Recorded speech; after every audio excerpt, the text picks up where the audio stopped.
Chapter 41. Demon Duan desires to practice a new divine skill. Ling Shui twin heroes. This was just the beginning of Demon Duan's malice.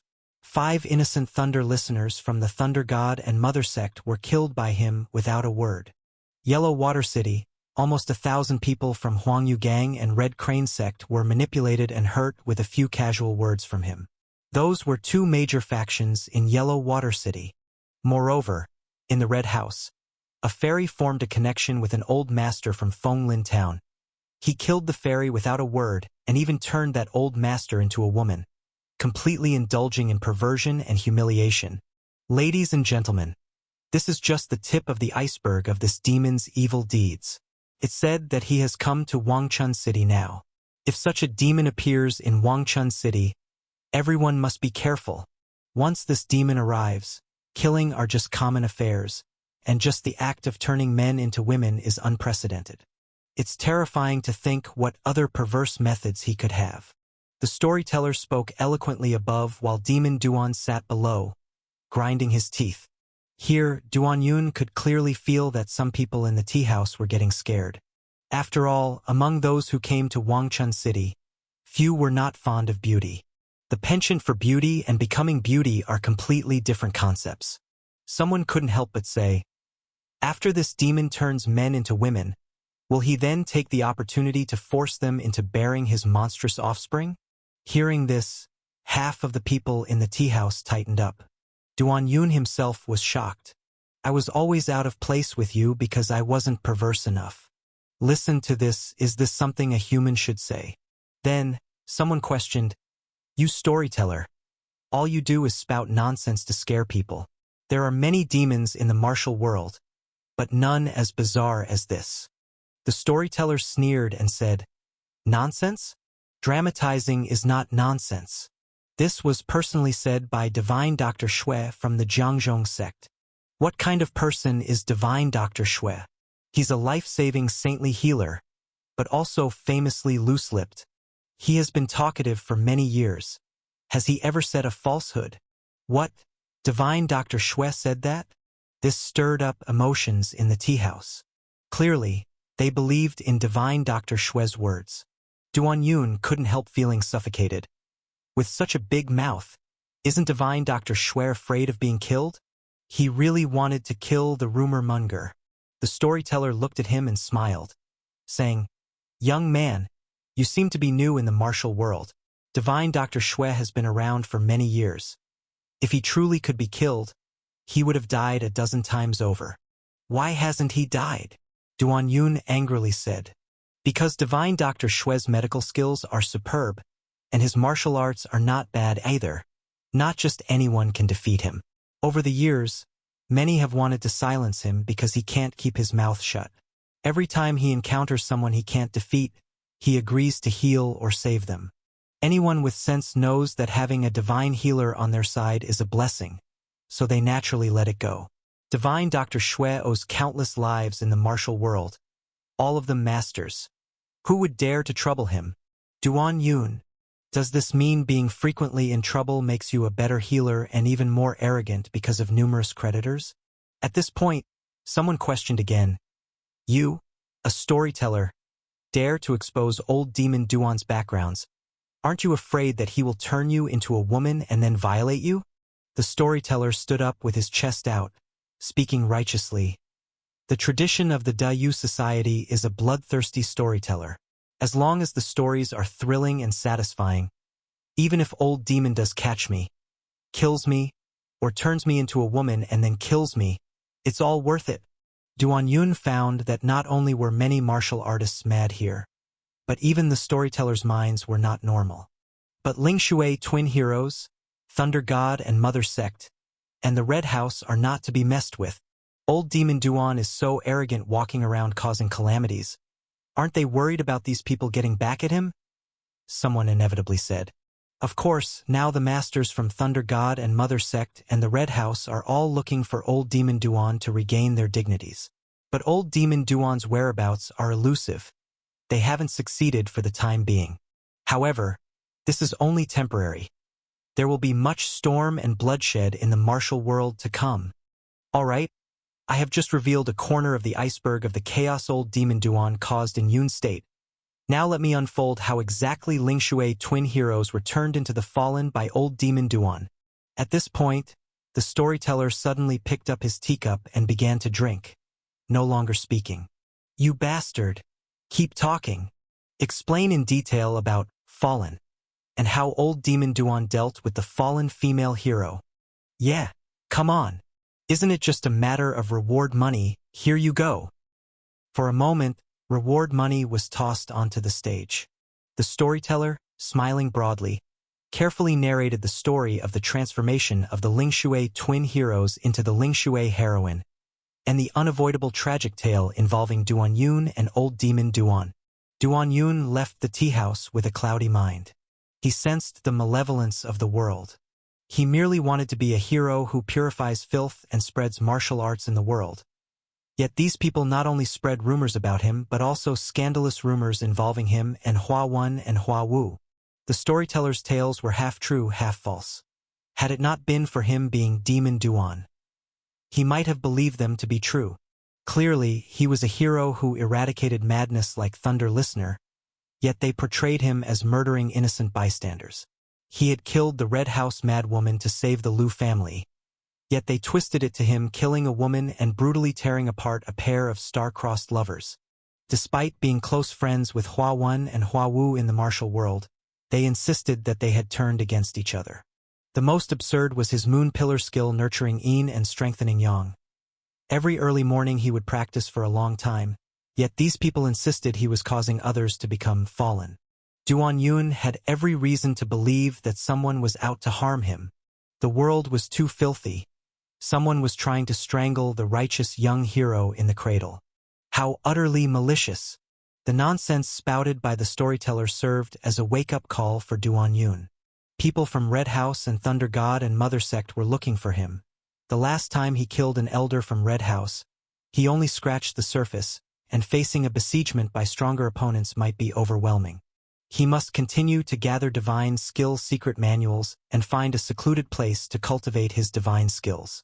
As long as he mastered a few more divine skills, what besiegement would he fear then? Eventually, he would point at each one and slay them refreshingly. He wanted to show the world how he upheld justice and vanquished evil. He aimed to let the world know that all these were slanderous defamations by demonic cults. He was the righteous stream, the young hero, not some perverted demon causing others to fallen. Thinking of all he still had to accomplish spurred Duan Yun with motivation. Considering the potential dishonorable besiegement by Red House and Thunder God and Mother Sect, Duan Yun decided to keep a low profile for now. But thinking of those rumors, he could not help but get angry, only able to console himself. Step back for a broad sky. Step back for a broad sky. I, Duan Yun, am not one to hold grudges. The more he thought, the angrier he got. That same evening, the bloodthirsty storyteller returned home full, humming a tune as he left the tea house. But after a few steps, everything went dark as he was bagged. His leg broken, kicked over a dozen times, and even the ample reward money he earned today was robbed. Duan Yun spit, then departed. That was the price for spreading yellow rumors about him. Had it not been for the fact that the storyteller believed some nonsense from divine Dr. Xue, he might have even killed him. After this act, the non-grudge-holding Duan Yun felt much better. Tonight, he should be able to sleep peacefully. He needed to hurry up and look for new divine skill secret manuals. Chapter 42. Are they supposed to send her? Wangchun City has 4 towns on its outskirts, among which Small Spring Town has the most populous and bustling community.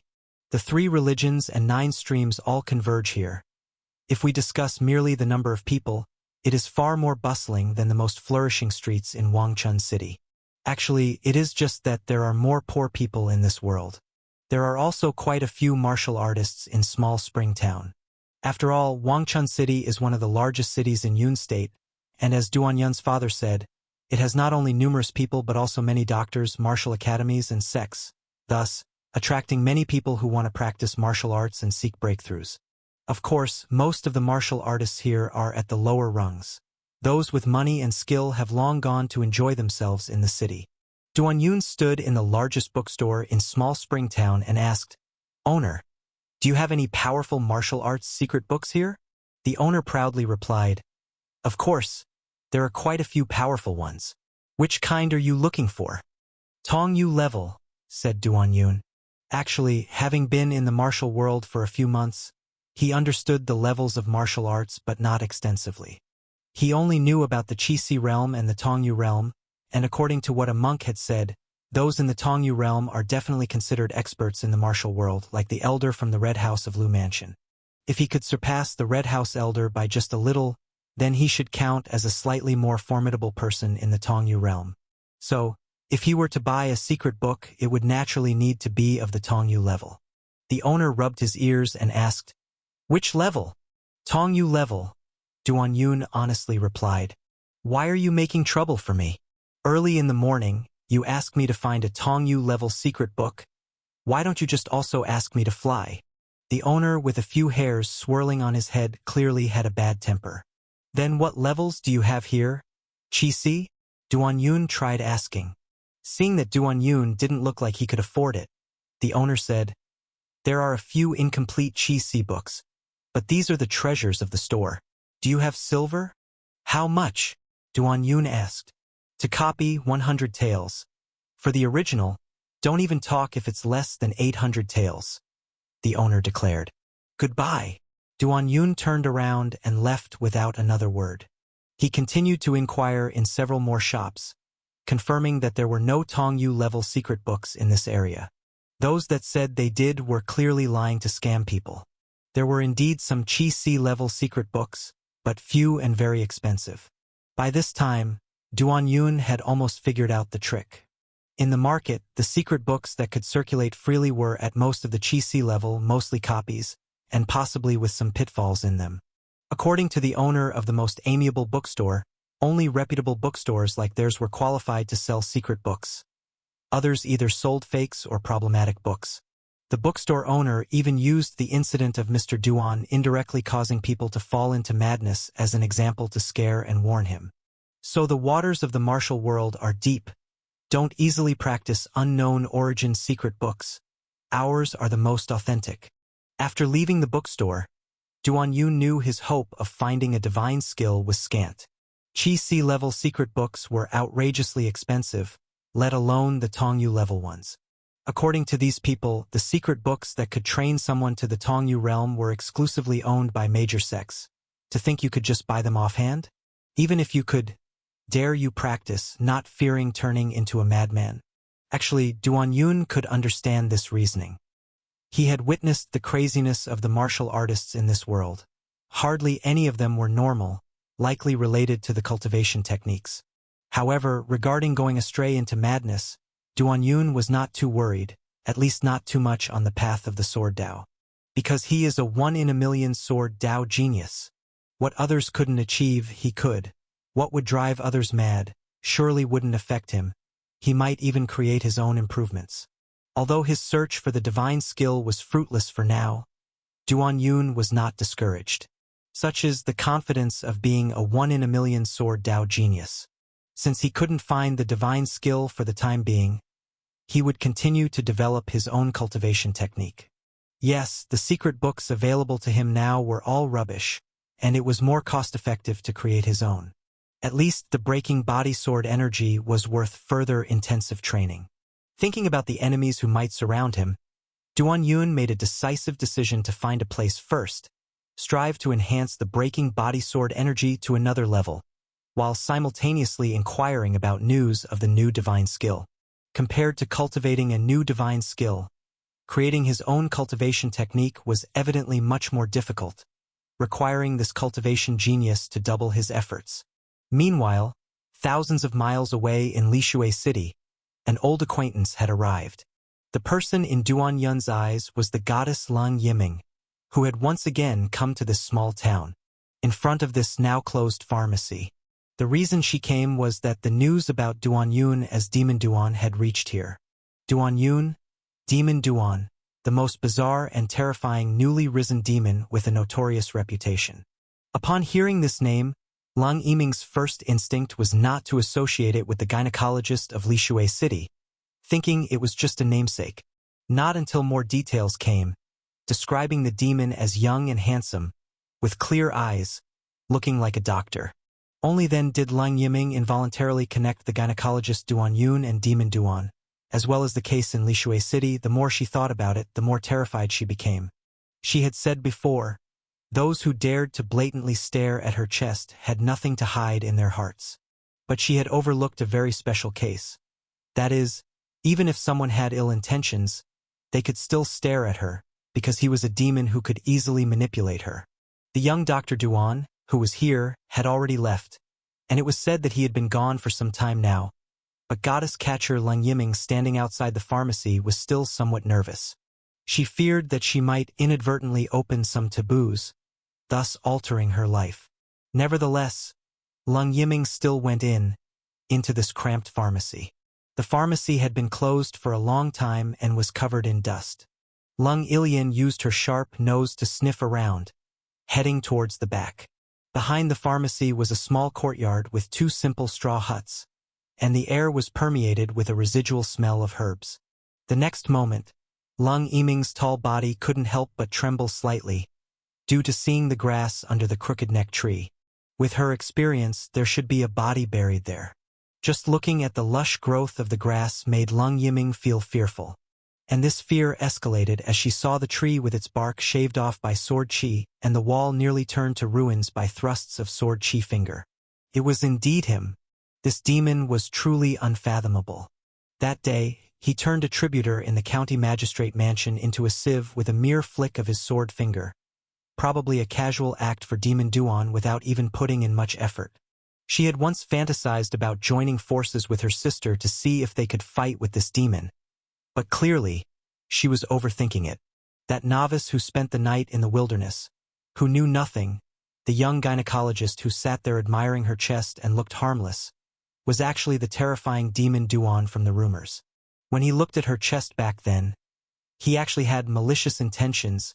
The rumors about Demon Duan kept coming, and the stories about his abnormality were not just about his fingers being deadly. Even men like the Lingshui twin heroes had been toyed with by him to become women, so what about a woman like her? What would she be played into? Tragic scenes surfaced in the sea of consciousness of the goddess catcher, and her fear peaked when she discovered the repaired cellar. Duan Yun indeed had fixed up the cellar, due to it being in disrepair over the years, and he had indeed prepared to imprison the goddess catcher. Standing in the cellar, a sudden cold breeze made goddess catcher Lung Yiming shudder, fearing that the handsome-faced Demon Duan was standing right behind her, smiling innocuously at her. Lung Yiming returned to the pharmacy, her body breaking out in goosebumps due to the fear. She was lucky to be standing here today. Otherwise, with a mere whim from the demon, she might have been in that dark cellar enduring humiliation and torture. Too perilous. And the authorities had actually assigned her and her sister to investigate this demon. Could they really investigate this? Were they being sent to their doom? Chapter 43, Sister Mountain Villa. In the tea house of small spring town, the storyteller with a broken leg was still recounting tales with a bloodthirsty vigor. There was no other option. His leg wasn't the only thing broken that day. The reward money he was given was also stolen by that damn thief. He needed money to treat his leg. Halting storytelling was out of the question, so he had to grit his teeth and continue. Dimly, he felt that his broken leg might somehow be related to old Demon Duan. After all, old Demon Duan was actually quite charming. It was not just his ability to entice the fallen, but he also didn't hesitate to take lives, regardless of gender or faction. He could turn the lesser ranks of the martial arts world into rivers of blood, dare to tempt heroes into degeneracy, dare to slay both the fairies of the Red House and the madmen of the Thunder God and Mother sect, treating everyone impartially. Such a person was bound to have a following. But in these times, everyone had grown fond of the stories about old Demon Duan who led others astray, so he could only continue telling them. Despite some fear, there was an undercurrent of excitement. Yes, his idea of bloodthirsty storytelling was genuine, thinking perhaps that being linked to old Demon Duan brought about a sense of exhilaration. Duan Yun was seated in the tea house, already deciding to break the other leg of the storyteller later on. These past few days, he had slowly become accustomed to being the protagonist in this storyteller's tales. The self portrayed by others was mysterious and sinister, with many perverse methods. Seemingly harmless to humans and animals, yet actually bringing chaos to the world, while he knew that he himself was the embodiment of righteousness. Apart from a handsome appearance, seeming harmless to humans and animals, and leading a donkey around, that old demon Duan was the exact opposite of him. Yet that was the him according to others. In his past life, Duan Yun was just an ordinary office drone, with no distinguishing features and never had been a person of renown.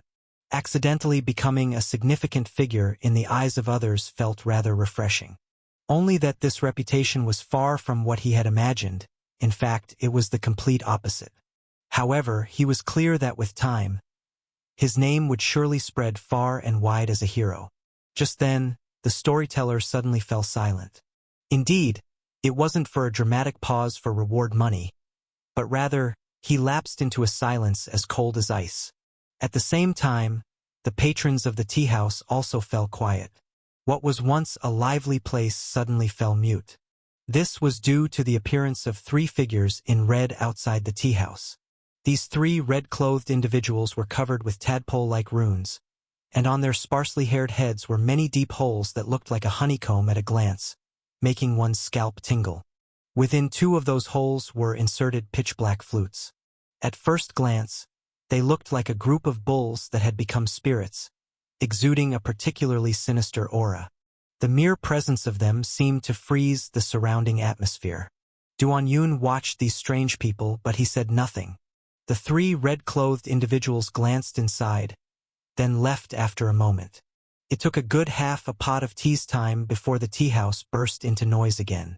At this point, the storyteller murmured, "Did you see that?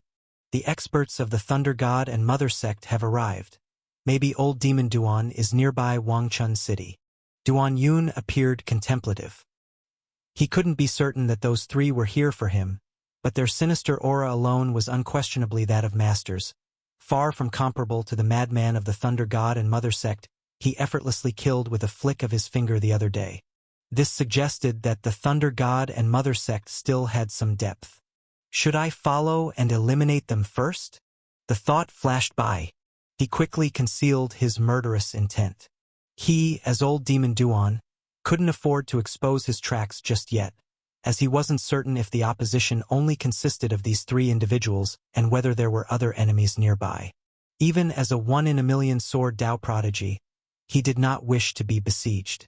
Having finished his tea, Duan Yun left the tea house, leading his donkey. Since people from the Thunder God and Mother sect had already arrived, this inn was too populated and complicated to stay in legally. He needed to find an appropriate place to cultivate his cultivation technique today. This reminded him of the experience of being forced by the Xuanxiong gang and having no home to return to. Once his cultivation technique advances further, he is determined to return and kill these people cleanly, to settle the score of not being able to afford in expenses. The town of Small Spring Town on the outskirts of the city is very lively, but not far from it, Yusher Town presents a completely different scene. This little town actually has everything, but it's much quieter. Yusher Town used to be bustling, thanks to the jade or vein that was once discovered here. But after the mine was exhausted, people left, and the town gradually became desolate. Furthermore, there's a graveyard near the town. Most of the deceased from the Wangchun City area are buried here, and eerie incidents frequently occur in the town, which over time led to even fewer people visiting this town. Duan Yun actually liked it here. Though Small Spring Town was lively, there were always too many eyes and ears. He, known as Old Demon Duan, leading a donkey in and out there would easily expose himself to enemies.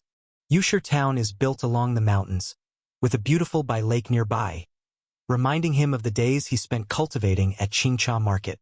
Though not heavily populated, Yusher Town had a fair number of people. After all, it's close to Wangchun City, and having fewer people is only relative. Walking on the somewhat weathered streets of Yusher Town, Duan Yun even felt it was not quiet enough. He preferred the feeling of living in the outskirts as he did in Qingcha Market. So, Duan Yun walked along the lake until he reached the edge of Yusher town. Here, a flight of steps led up the mountain, upon which there were several seemingly abandoned houses. Looking from this point, the windows of the deserted houses appeared like pitch-black eyes, which was quite chilling. Yet, Duan Yun found himself involuntarily walking upwards. Halfway up, he discovered a large house. This house was also abandoned but relatively well preserved, unlike other houses, some of which had walls and roofs collapsed halfway. Standing at the entrance of the house, he could vaguely see a few characters on the wooden plaque above the door, but the writing was peeling off, and Duan Yun could only make out strokes similar to the characters for Ganwei Mountain Soil. Ganwei Villa or Ganmei Villa? Duan Yun guessed. He did not enter the house right away but tied Little Gray to a tree next to it and walked around the perimeter wall of the house. Halfway through, Duan Yun had to admit that the place daring to be called a mountain villa was indeed quite sizable. As he reached the location of the backyard, he was momentarily stunned. Duan Yun finally understood why the houses above were abandoned. Not far from the backyard was a piece of woods. Bamboo and numerous graves scattered throughout the woods. Some had headstones, some did not. Some graves retained their mound shape, while some were eroded by rain to reveal the insides, stretching as far as the eye could see. Essentially, this was a vast graveyard, and the most ridiculous part was that someone had placed 2 straw men by the graves, as if they were watching you. Even with his experience of sleeping outdoors near graveyards, Duan Yun felt chills down his spine. It was only in the afternoon, yet the atmosphere felt gloomy and cold. The Ganmei Villa next to this graveyard could surely be deemed a standard haunted house. No wonder few people came here. Duan Yun quickly decided to stay here. Was there a better place than this? Secluded, undisturbed, not far from town, convenient for shopping, and most importantly, no rent to pay. Without another word, Duan Yun scaled the wall and entered. He was eager to see his new house. Chapter 44, Are You a Human or a Ghost? Duan Yun climbed the wall into his new house and found the backyard overgrown with weeds, looking like a place where snakes could easily hide. He made his way to the front courtyard and found 2 trees. One was a plum tree, the other was also a plum tree. The courtyard with the 2 plum trees was spacious but, having been neglected for many years, the cracks between the worn flagstones were filled with stubborn weeds. And this long row of houses had been neglected for years as well, covered in spider webs. Duan Yun noticed that one of the rooms had particularly dense spider webs, looking just like silk cave. Then he saw 2 spiders, at least as big as a palm, crawling there. To be honest, Duan Yun wasn't particularly afraid of spiders, but the size of these ones was a bit too much for him. If they kept growing, wouldn't they turn into spider demons that eat people? Thinking that this was his own house after all, how could he allow such creatures to exist? So, with goodwill, Duan Yun sent the pair of large spiders off with 2 flicks of his sword finger. Whether it was spider webs or weeds, none of it was a problem for Duan Yun. His breaking body sword energy was particularly handy for removing weeds and spider webs. Now, he was worried about whether there was a room that could provide shelter from the wind and rain. The mountain villa was really large, with probably 30 rooms if not 40, but they were all riddled with holes. Just as in Qingcha Market, he was looking for a place to live that could provide shelter from the wind and rain and be convenient for living, and if not, he would have to fix up 2 rooms first. After passing through 2 long corridors, Duan Yun finally found 2 rooms that could be salvaged. With a light leap, Duan Yun got onto the roof. The roof had some holes but was still structurally sound. He grabbed some roof tiles from the neighboring roof and managed to patch up the holes on the roof. But there was no fixing the dilapidated windows.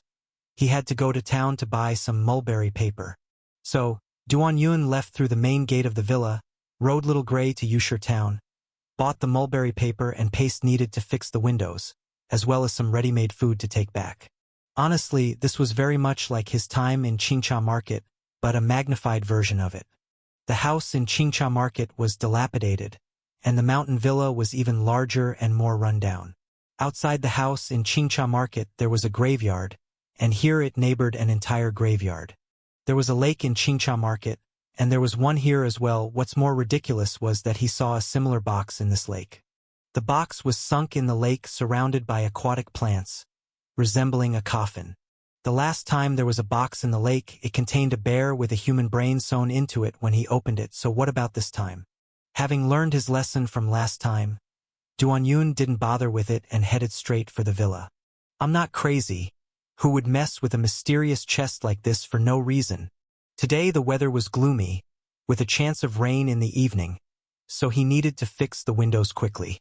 Those who often invent their own cultivation techniques know how extremely difficult it is to create one, and even he, a once-in-a-lifetime sword Dao genius, needed a good environment to progress smoothly.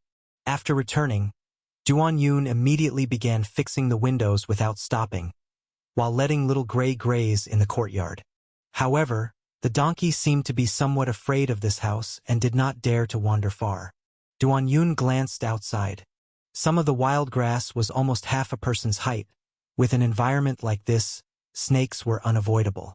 Just like the 2 large spiders he had killed earlier, little Gray probably would be scared too. But this was all temporary. Once the window paper was pasted well today and he settled down for the time being, the next step would be to weed. Duan-Yun quite enjoyed the process of clearing land, especially seeing such an old place come back to life because of his effort, giving him a sense of accomplishment. The key point was that this house was free. By this time, the sky had turned darker, the clouds heavy, creating a sense of oppression. In this abandoned mountain villa, everything seemed even more eerie.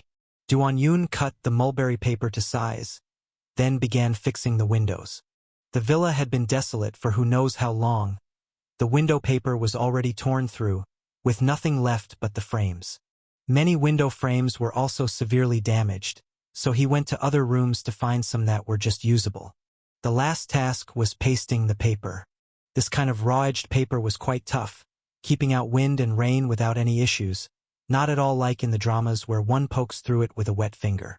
Of course, his fingers could, because his finger skills were excellent. After a bustle, Duan-Yun had fixed 1.5 windows and didn't feel like fixing the remaining half right now. He was hungry, and having one room to sleep in for the night was enough. Just as Duan-Yun put down the crude paper he was using, planning to get some food, a ghostly voice suddenly spoke up. "Could you help me fix mine too?" It was now dusk, the sky was getting dark, and in this old house, the sudden appearance of such a voice would have startled even the legendary old demon Duan. Damn, it really was like seeing a ghost.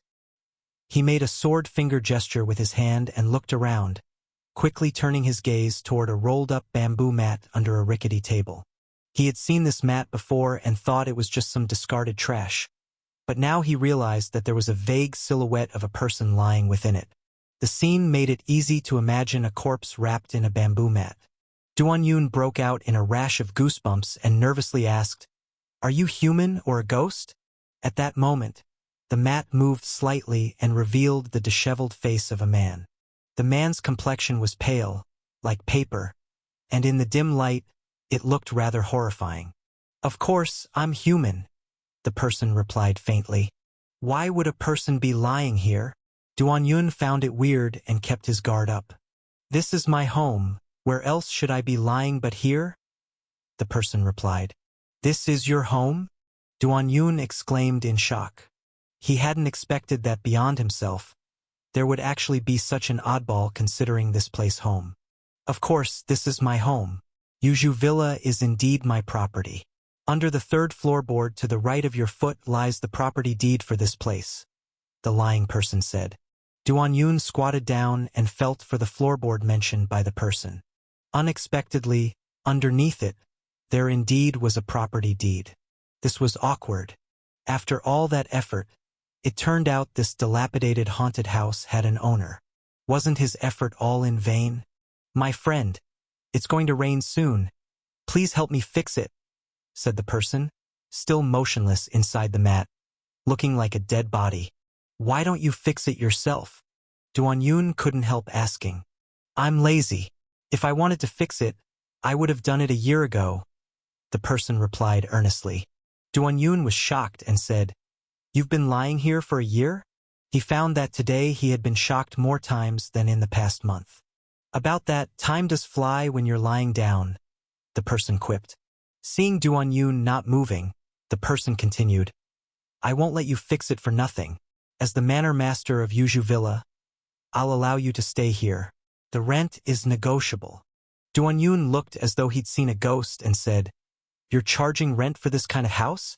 That was just as absurd as calling this ghost mountain villa Yuju Villa. Of course, I'll charge. I, as the manor master of the mountain villa lying here, can't let you stay for free now that I've seen you, can I? Duan Yun suddenly got serious and said, Duan Yun, will not freeload. At that moment, the lying slacker said, I didn't expect you to share the same name as that old demon Duan. Duan Yun blinked and said, How would you know about old demon Duan while lying in this haunted house? A few days ago, people were paying respects to their ancestors outside the wall. I heard them talking about it. You're not afraid that I might be the real old demon Duan? Duan Yun asked. If you are old demon Duan, then I must be the emperor who specifically sleeps with the emperor's mother. After hearing this statement, Duan Yun couldn't help but laugh and said, I'm not old demon Duan, so you're definitely not the emperor. Then who are you? I'm Murong, known as the Murong brothers. What the heck? For a moment, Duan Yun felt his brain couldn't quite keep up with the pace. Chapter 45, The Cursed Sword Technique. Murong isn't a pair of siblings, nor is he three people but rather a single person. This fella named Lai Corpse. His real name is Murong Brothers. According to him, being the only child in his family growing up, he envied other families having older and younger brothers. After explaining his reasons to his father, his old man changed his name to Murong Brothers. Thus, even without siblings, Murong Brothers is everywhere as brothers. Walking outside, as long as someone knows him, they call him Murong Brothers. Even his dad, his mom, and even his lover call him Murong Brothers. He quite likes this name. For a moment, Duan Yun thought both Murong Brothers and his father were eccentric geniuses. He has never heard such an odd name before. Yes, the other is called Murong Fu, Murong Yun Hai. Calling out to them doesn't sound as strange as calling Murong Brothers. This also indirectly shows that he's quite an interesting person. Thinking that this indeed belongs to the other guy's mountain villa, being a young hero who neither steals, robs, nor freeloads, he picked up some paper to patch up the remaining windows.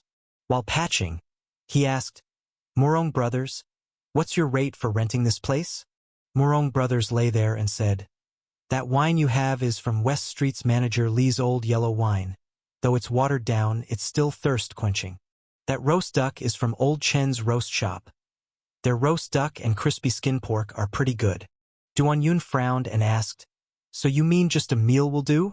That's the idea. Duan Yun pondered and asked, So how long will this meal cover? You can stay as long as you want.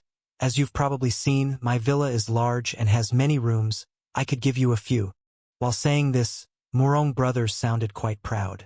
Duan Yun, seeing that others were offering their house so readily, didn't want to be too stingy. So he said, All right then, why don't you come out and eat together? However, the other person said, Brother Duan, please bring the food and drinks over. I'd like to eat while lying down. Duan Yun exclaimed, You don't even want to move to eat? Murong Brothers replied, If I weren't lazy, how could this Yuju villa become so poor? Duan Yun was momentarily at a loss for words. He took out the wine and meat, sharing half with the other person. Only then did Murong Brothers bother to reveal himself from the straw mat. The night had completely fallen. Duan Yun hadn't prepared any lights, so in the pitch-dark room, two newly acquainted people ate together, the atmosphere fresh and harmonious. One was a young hero who never freeloaded, and the other was a lazy person who couldn't care less about anything. This was Duan Yun's first time seeing such a lazy person. Due to Murong Brothers not only lying down to drink and eat, he even refused to use his hands to bring the cup to his mouth. Laying there, he placed the cup on his chest, sucked with his mouth, and the wine whooshed right into his mouth, savoring it immensely. Well, he's quite the master. Yet Duan Yun wasn't too surprised. Although he had never tried drinking like this, He believed as a one-in-a-million cultivation genius, he could definitely do it if he was willing to learn. Lazy as Morong brothers might be, he ate quite fast. A fat roast duck leg entered his mouth, and in a few moments, only a slick bone skeleton was left. It was easier than stripping off a girl's clothes in a brothel. Duan Yun, watching his way of eating, couldn't help but say, "You eat so fast. It's like I have to compete with you." Actually, he was just hurrying to eat, but couldn't match the other's pace. Morong brothers took a sip of wine and sighed. "If you hadn't eaten for a month, you'd probably eat even faster than me." "How long?" Duan Yun asked, puzzled. "1 month. I just didn't bother to get out of bed for food. When thirsty, I drank some rainwater." "Actually, not eating has its advantages," Morong explained. "What advantages?" Duan Yun muttered. "It's not like you can starve yourself into becoming a deity. The less you eat, the less you poop, which means you can lie down more." Duan Yun couldn't help but exclaim, "You're really a genius." Duan Yun drank his liquor, speaking his mind openly. For someone like old Demon Duan, a one-in-a-million genius, to call someone a genius, they must truly be one. In terms of laziness, Morong was truly in a class of his own, making Duan Yun unable to catch up. As the alcohol and food were consumed, Morong's pale as paper face gradually gained some color.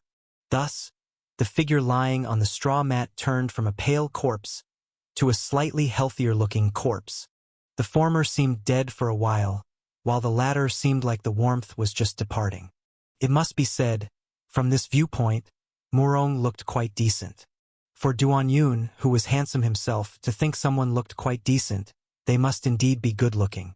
If Duan Yun's appearance had a hint of Changwu in his youth, then Morong had a bit of Dehua in him. Duan Yun curiously asked, "Morong, does being this lazy feel great?" Morong's eyes became emptier, like a dried-up well, as he said, "Actually, it's not that great. Actually, I just wanted to try starving myself to death. The longest I persisted was 2 months.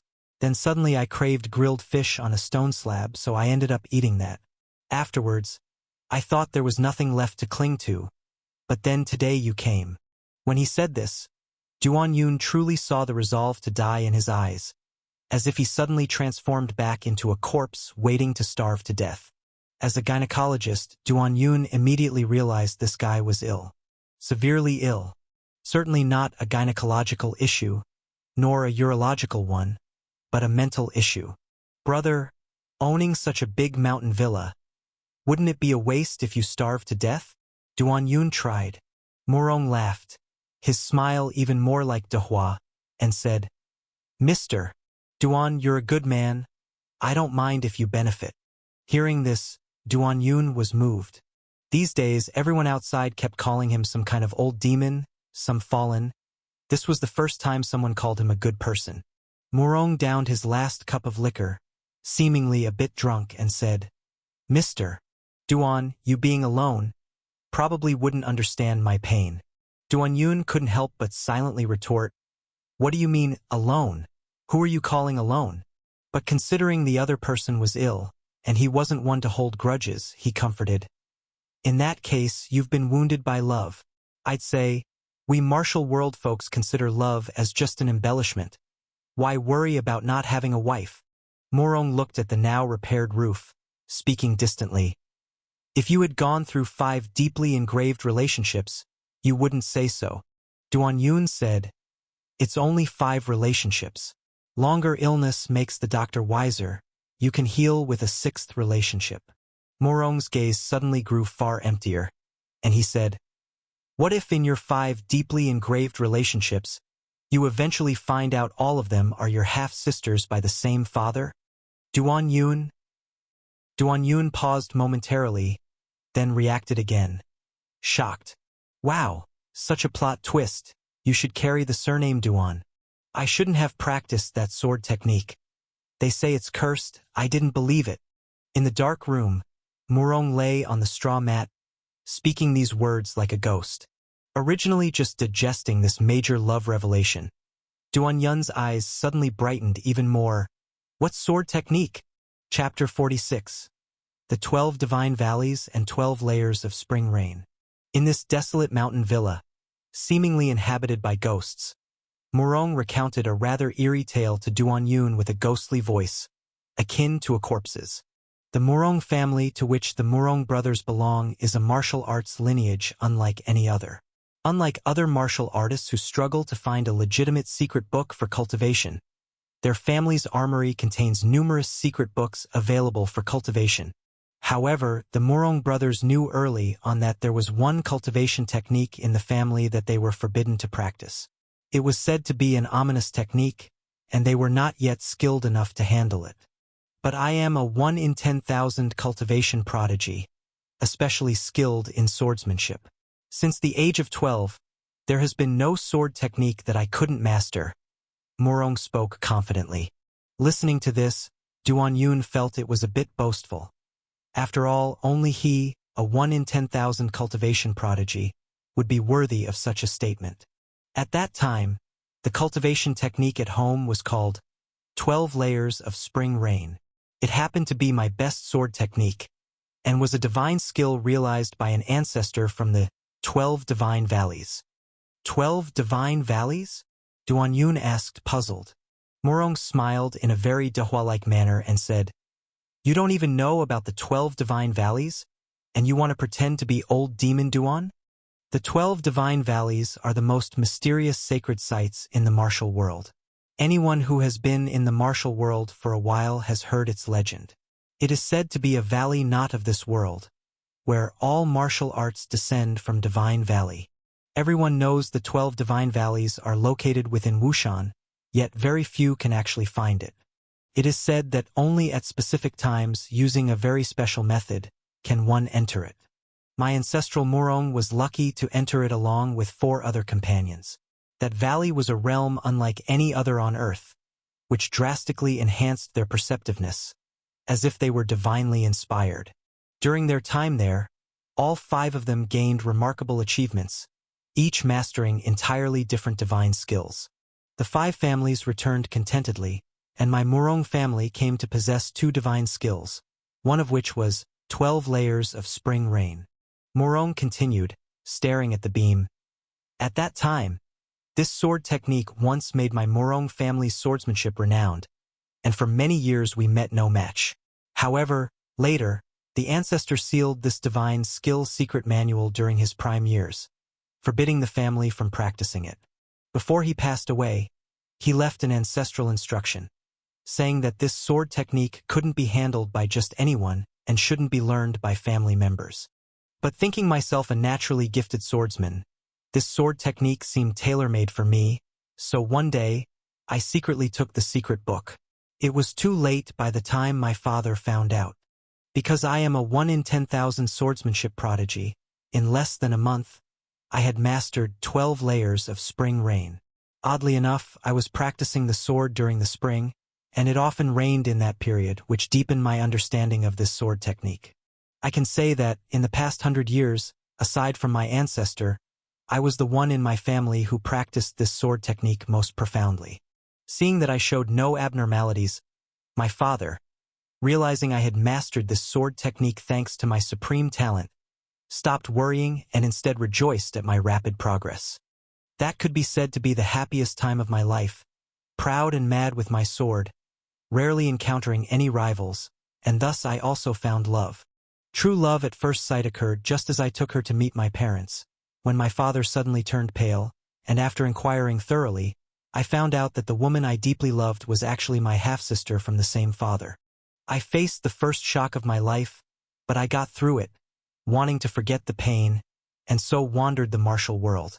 Coincidentally, during an annihilation of a band of mountain bandits, I met a female hero, and it was love at first sight again, and then I brought her home, only for my father's expression to drastically change again. At this point, Murong revealed pain as if he had been shot, and continued, "Afterward, my father and I had a big argument, accusing him of being irresponsible. Later, I practiced the sword technique, always feeling like it was perpetually spring, like an animal in spring always longing for love, compensating for regrets.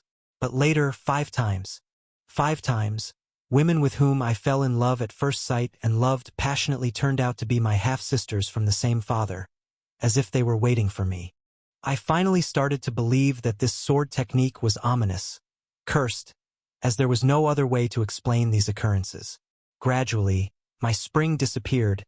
Every time I saw my former lovers, now my sisters, no, one was an elder sister, my heart also gradually died. Later on, my father also fell seriously ill due to this, becoming much older and weaker. I felt I could no longer face living in that home. Duan Yun concluded, "So you came to this crappy place, wanting to seek death." "Pretty much. I only feel a bit more comfortable when I am lying down doing nothing." Speaking of which, the Murong brothers entered the state of being lazily dead.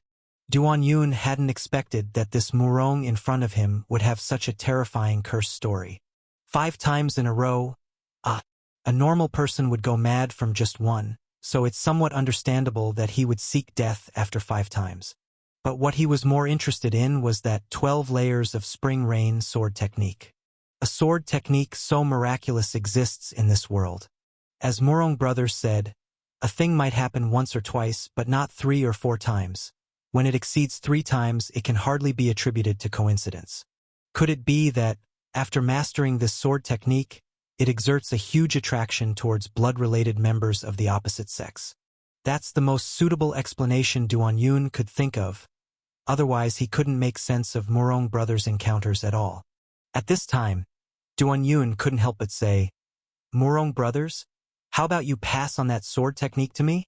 Murong brothers, who had once again succumbed to laziness and were dead, showed a look as if they were seeing a pervert upon hearing Duan Yun's words. Duan Yun quickly explained, "Don't worry, I don't have any sisters, nor do I have those kinds of, thoughts. My dad is just a straightforward gynecologist. He's gone, and I'm the only child left in the family, so the curse of this sword technique would be useless on me." Murong brothers looked at him, their eyes misty, and said, "I thought the same originally, believing my dad was a refined gentleman, honest and devout, but who would have thought?" Duan Yun, having a clear understanding of himself and his father, said, "My dad is really not as impressive as yours." Murong brothers looked at him, puzzled. "You're not afraid of this profound sword technique? Afraid?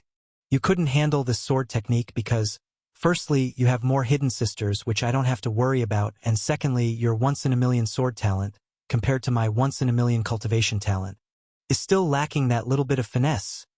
Duan Yun analyzed seriously. Murong brothers showed a look of astonishment and said, "I'm lacking finesse compared to you?" He had never seen such a confident person, or rather, someone with such thick skin, to dare to question his one-in-a-million sword talent. "Don't you believe me? Let me try practicing it. If I also get affected, I can at least share some of your pain," Duan Yun said. "No teaching." "Why? I'm lazy." "You're just scared, aren't you?" "Don't provoke me. I'm just lazy." Seeing this, Duan Yun couldn't help but secretly lament, "Damn, the provocation tactic didn't work, but I really want to learn this sword technique." Chapter 47. Just aspiring to be dual masters of sword and saber. Since he began practicing the sword, Duan Yun had never doubted his 1 in 10,000 martial arts talent. The facts had proven that he was indeed such a prodigy. The words he said to the Murong brothers, aside from containing some provocations, were all true. This 12 layers of spring rain that the Murong brothers couldn't grasp led to 5 tragic and unforgettable blood-spattered disasters. But he wouldn't experience that, because his father was down in his luck. There was no chance for him to have a half-sister born of the same father, and he was the true 1 in 10,000 cultivation genius. He really wanted to know what was so mystical about such an abnormal sabersmanship technique. Unfortunately, his attempt was in vain. Even though it was just autumn, the Murong brothers had already, like snakes, entered hibernation once again. Indeed, since that night he drank and chatted with him, the other had been lying there without moving again. He even saw a small spider crawling in and out of the other's nostrils without him moving. Duan Yun suspected that the other might have defecated and urinated, but he had not seen it. Since the other did not want to teach, Duan Yun did not force him. After all, he was a young hero with integrity, not some demonic thief, so he could only challenge himself to create new sword techniques. For 5 consecutive days, Duan Yun practiced his swordsmanship by moonlight at night.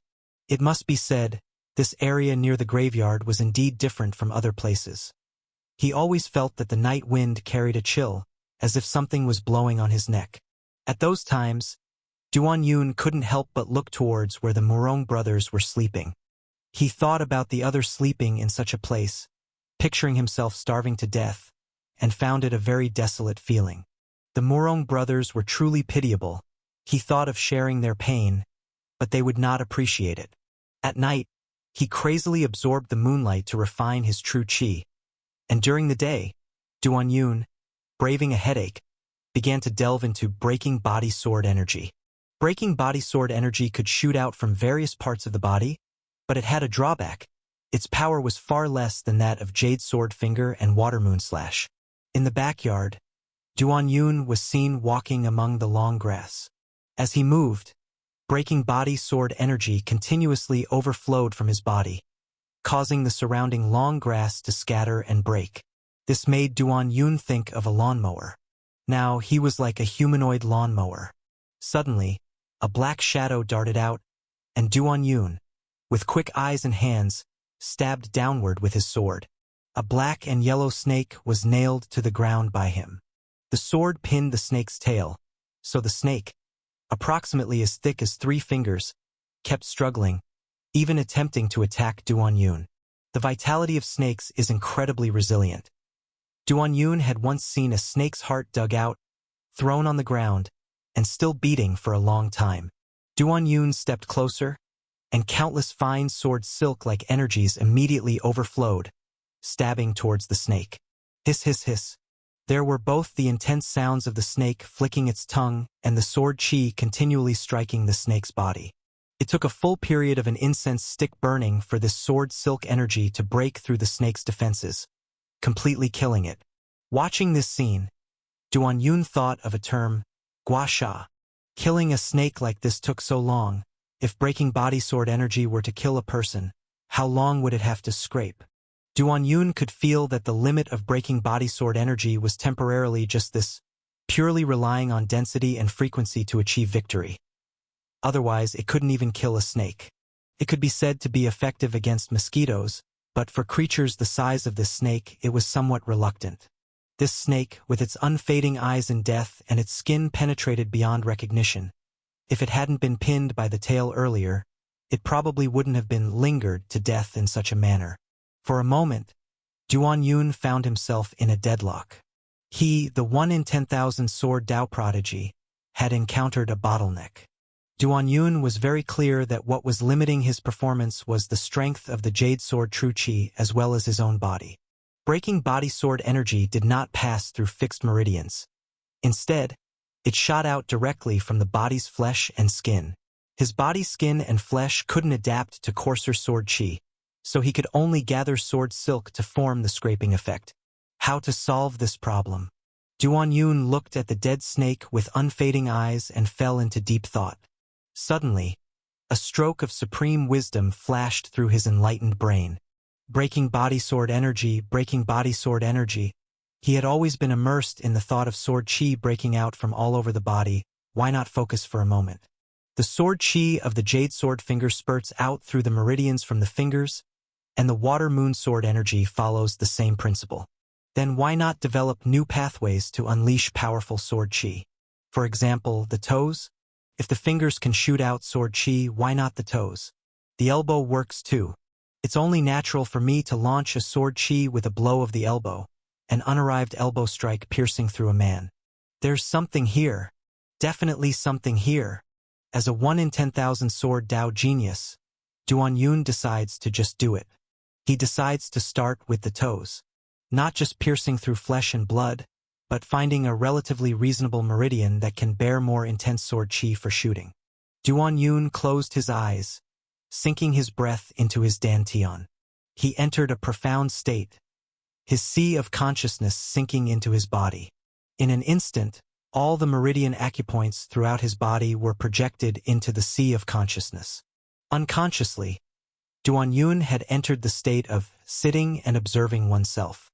After training with the Jade Sword True Understanding and the Breaking Body Sword Energy, no one understood the body and the meridians better than him. If the Jade Sword Finger allows the Jade Sword True Qi to flow successively through the acupoints, hand 5 miles, Pianyang, and Shangyang, before bursting out, then he now has to find a new pathway that lets the Jade Sword True Qi burst out from the toes. This is difficult, just like there was no path before, and you have to forge one yourself. Even Duan Yun, who is a 1 in 10,000 sword Dao prodigy, has to spend a huge amount of energy and many times the effort. An hour later, Duan Yun opened his eyes and kicked out with his right foot. Whoosh! A stream of silvery white sword qi shot out from the big toe, piercing through the wall like it was tofu. It worked! Duan Yun took a long breath out. It took him a full 2 hours to barely find this meridian pathway, which shows the difficulty of the task. But Duan Yun also felt a strong sense of accomplishment. As a sword Dao genius, it became only logical for him to kick out sword qi with his toe. But excitement aside, Duan Yun encountered a somewhat painful point. His right shoe was broken, revealing the big toe that had just shot out sword qi. Damn! I forgot to take off my shoes. This kick that shot out sword qi, especially when used together with the Jade Sword Finger, was more unexpected and unstoppable, but ultimately it had a huge weakness. It's shoe wasting. In the future, when fighting, he'd have to toss off his shoes first, then kick out sword qi with his foot. However, after all is said and done, this self-created swordsmanship technique had succeeded, so Duan Yun had to name it. Since shooting out sword qi with the fingers is called Jade Sword Finger, then shooting it out with the toes will be called Toe Sword. With the initial success of the toe sword, Duan Yun did not stop there but chose to delve deeper. He wanted the Jade Sword Immortal to synchronize with himself. Embrace Sparrow Tail. Behind Duan Yun, the Jade Sword True Qi sprinkled out, forming the white silk Jade Sword Immortal Dharma image. The next moment he kicked out his foot, and the Jade Immortal Sword with the white silk Jade foot behind him followed suit with a kick. 2 toe swords shot out simultaneously, and with a snap they shattered the body of the black snake. It worked. The toe sword was nearly perfected. Next would be the elbow sword. What if the elbow sword succeeded? Unable to resist, Duan Yun thought again of Murong Brothers' saber technique, 12 layers of spring rain. He really wanted to grasp that cursed saber technique to see if it would be miraculously effective for him, a true 1 in 10,000 cultivation prodigy. No, he still needed to seek out Murong Brothers to try it out. His current cultivation techniques were still too monotonous. Mastery of both sword and saber would better suit his identity as a young hero. Chapter 48. Dare to turn me into a woman. That afternoon, Duan Yun went to Yushir town to shop. He is not Murong, lying there without eating, drinking, or even defecating. He needs to eat, he needs to live a normal life. These days, due to his presence as a weed cutter, Yuzhu Villa has seen some new changes. Especially the backyard, after being cleaned up by his breaking body sword energy. It no longer felt haunted like before, as if the grass was full of ghosts, but rather had a bit of a big lawn vibe. This house has a big yard, which is really great. You could even run horses here. That turned out to be a benefit for Little Gray. There were no horses running around in the villa, but a donkey did start running. Thinking of the great accomplishment of Toe Sword today, and wanting to hook up with Murong again to see if he could get the 12 layers of spring rain, Duan Yun fiercely bought some tasty food and drinks.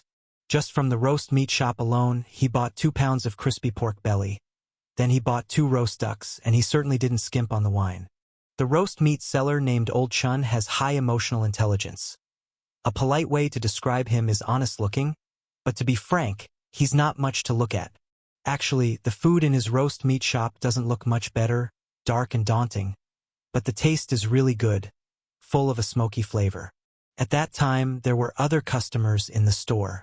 These 2 customers were talking about the haunted mine in Yushir town. Don't go there just for a bit of jade debris. A few days ago Zhang went in there, and he hasn't come out yet. The day before yesterday he appeared in a dream to his family, saying he was captured by a ghost, and now the ghost is flaying him. That place has such heavy energy. Who knows how many people were buried in that mine back then? Who would go there for no reason? It's not just the mine. Our lake here is not peaceful either. Last month someone went fishing and ended up being eaten by a carp. Eaten by a carp? How big would that carp have to be? Was it a carp spirit? Of course, the freakiest place is that graveyard. There are scarecrows there, who knows who made them. They say they keep changing positions. Last month when I went to visit my father's grave, it felt wrong. Alas, our town is neglected by everyone and filled with bizarre things. It's just the way it is.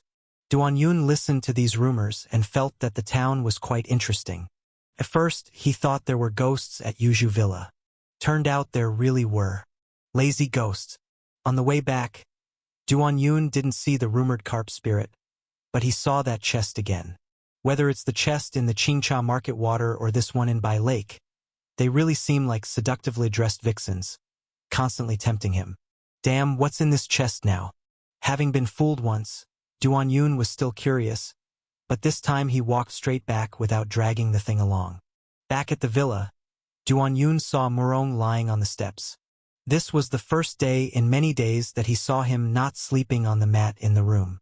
Duan Yun couldn't help saying, "You actually decided to come out. That's rare. I just came out to check on my pet." "Pet? You have a pet?"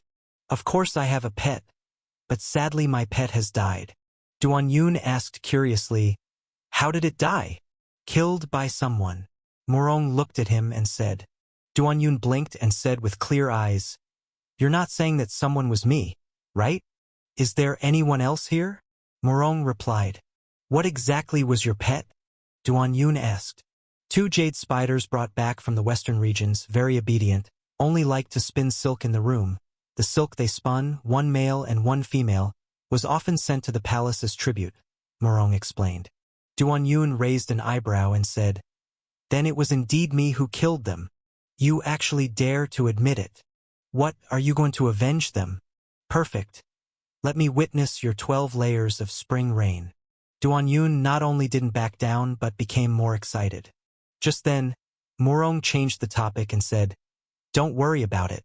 They're just two spiders. You bought quite a lot of braised food today.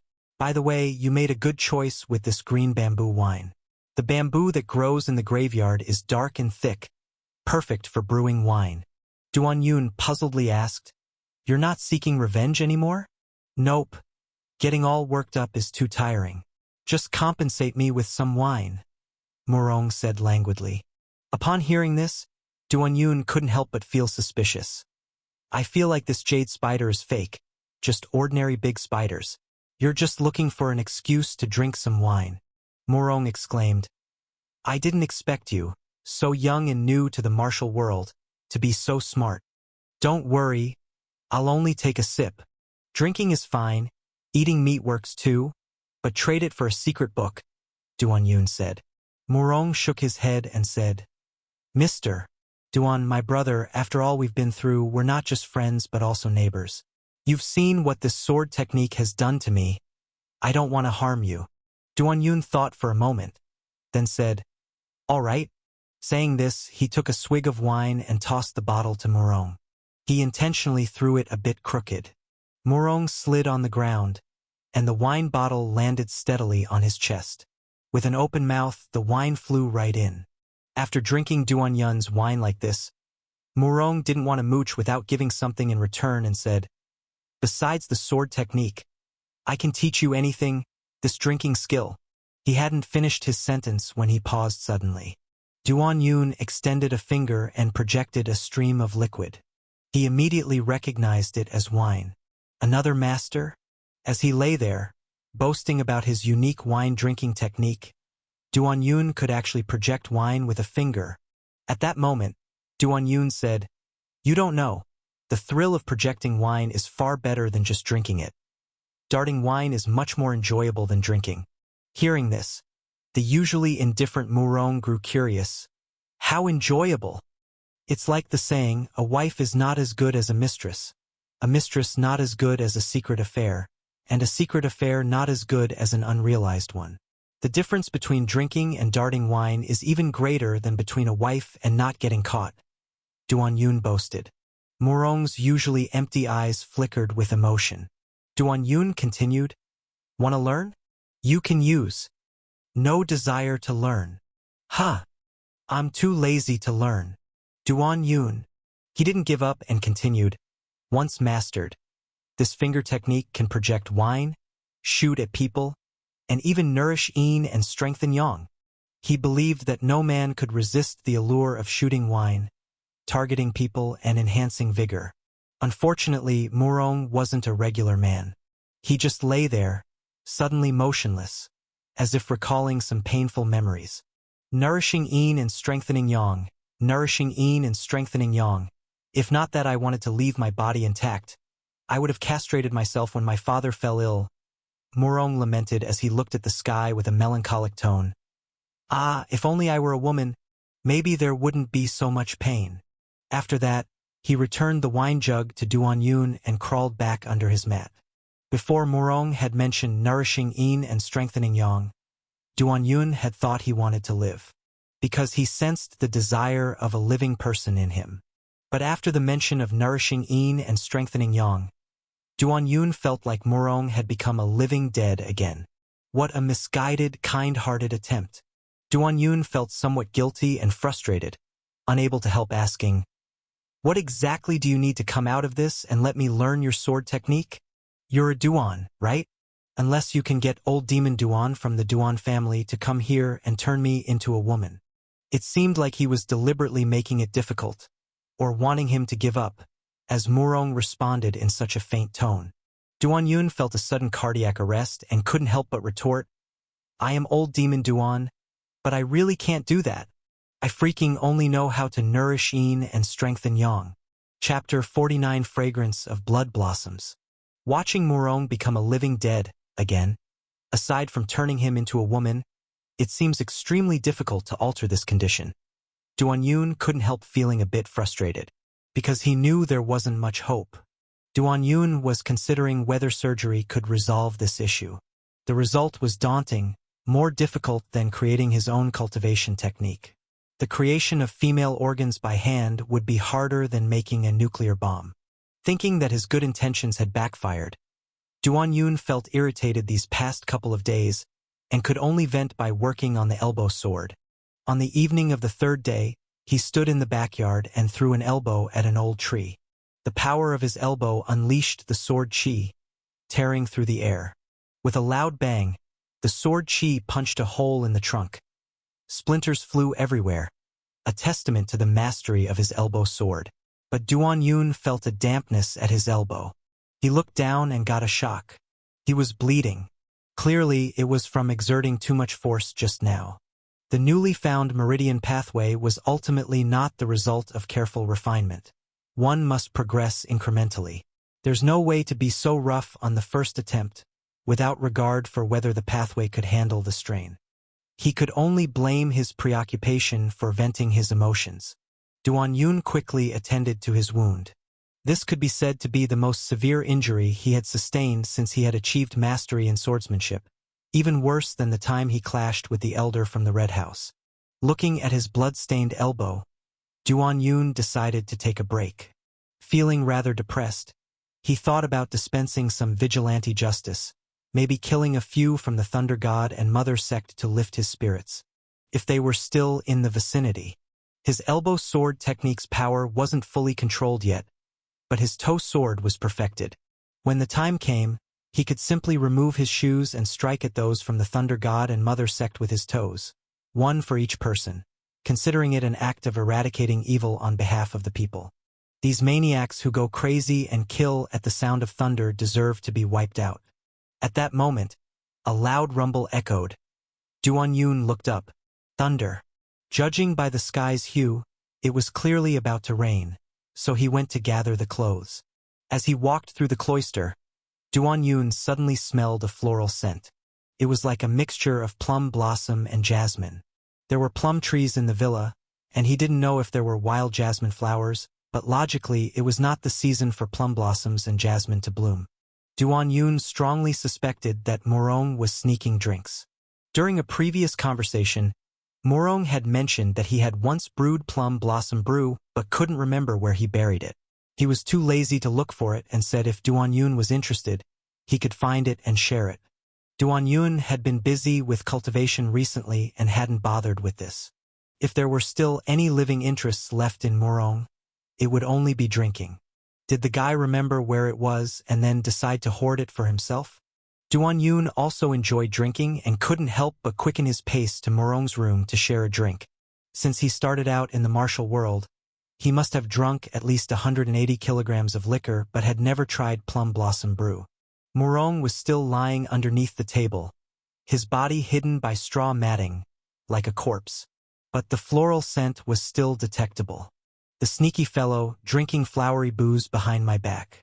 Duan Yun approached and was startled. Beneath the table, Morong was still lying there, but not in peace. Several flower branches had been inserted into various acupoints on his body, as if using his flesh and blood as soil, from which blood freely flowed. The flowers on the branches were in full bloom, emitting waves of fragrance, which at this moment seemed exceedingly eerie. Seeing Duan Yun, Morong couldn't help but squeeze out in a strained voice, "Quick! Go! Ha ha ha! Where do you think you're going?" Outside the house, suddenly a woman's voice sounded. By this time, the scent of flowers was even more intense, and the entire room was filled with a terrifying, deadly aura. Morong spat out a mouthful of fresh blood and said with difficulty, "Linger, I have no regrets even if you want to kill me. But he is just an ordinary person staying temporarily, unrelated to both you and me." "Ah." "An unrelated ordinary person, yet living with you in this ghost-like mountain villa. Morong, how bitterly I've searched for you. Since you've rejected me, I am going to destroy everything in front of you, including your little friend." The woman's voice carried a hint of madness. With a swoosh, a section of a flower branch penetrated the wall and hurtled toward Duan Yun. Duan Yun felt his skin crawl and quickly sidestepped to dodge. The slender flower branch grazed past his body, buzzing non-stop. Duan Yun had just realized that it was not a flower branch, but a sword that greatly resembled one, when the flower branch suddenly went limp like a poisonous snake and coiled towards him. This was not just a sword, but also a chainsword wrapped with true chi capable of flaying flesh and scraping bone. Without his iron sword by his side, Duan Yun immediately employed Jade Sword Finger, aiming at a specific point on the flower branch. With a clang, the flower branch, which coiled like a venomous snake, faltered but still could not be stopped from twisting toward him. Duan Yun took advantage of the rebounding force to quickly sweep backward, with Jade's sword true chi overflowing from his body, and with a bang, he broke through the wall into the adjacent room. The flower branch-like chain sword followed relentlessly, with no intention of stopping, and Duan Yun rolled on the spot. At this moment, a pink silhouette flickered through the holes in the destroyed wall and pursued into the other room. "No, don't!" Morong struggled to sit up with large beads of sweat dotting his forehead. He knew too well how terrifying she could be, and if not stopped in time, Duan Yun might soon lose his life. But his true chi was locked up, and combined with long periods without food, he lacked the strength to break free. From his position, Morong could not clearly see what was happening in the next room. Could it be that Mr. Duan will die because of my troubles? He came here seeking death, not wishing to implicate anyone. Moreover, he and Duan Yun had gotten along well and considered each other friends. Duan Yun rolled into the adjacent room, where the flower branch-like sword was deadly persistent in its attack. But Duan Yun did not rely on luck when he had killed the Xuanxiong gang, the Thunder God and Mother Sect fanatics, and the evil woman of Red House on his journey. He felt goosebumps on his neck in an instant, and as he dodged forward, he suddenly turned around in a rifle-pointing motion and thrust back with Jade Sword Finger, shooting out a stream of sword chi. The Jade Sword Finger is known for its instant response and swift thrusts. The assailant seemed to sense the extraordinary strength of this sword chi, and the flower branch chainsword dipped down, colliding with the Jade Sword Finger sword energy. With a clang, sparks flew, and petals scattered. Duan Yun caught his breath, cursed quietly. To hell with you! And with his jade sword finger striking out with his left hand, he unleashed a toe sword without even having time to remove his shoes. The woman, caught by the simultaneous upper and lower attacks, revealed a look of surprise. However, despite being startled, she was not thrown into disarray. Rotating the chain sword in her right hand, the chain sword instantly transformed into a spinning ribbon, shielding her impermeably. 2 clangs later, the chain sword deflected the jade sword chi. The woman fought viciously as the chain sword shook to strike again.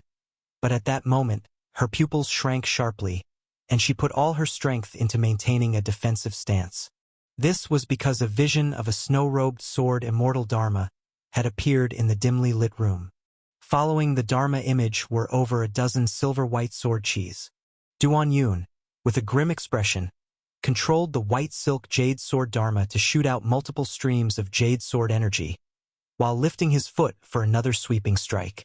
Take that, you sneaky attacker. Chapter 50 Flower Fanatic Red Face Sword.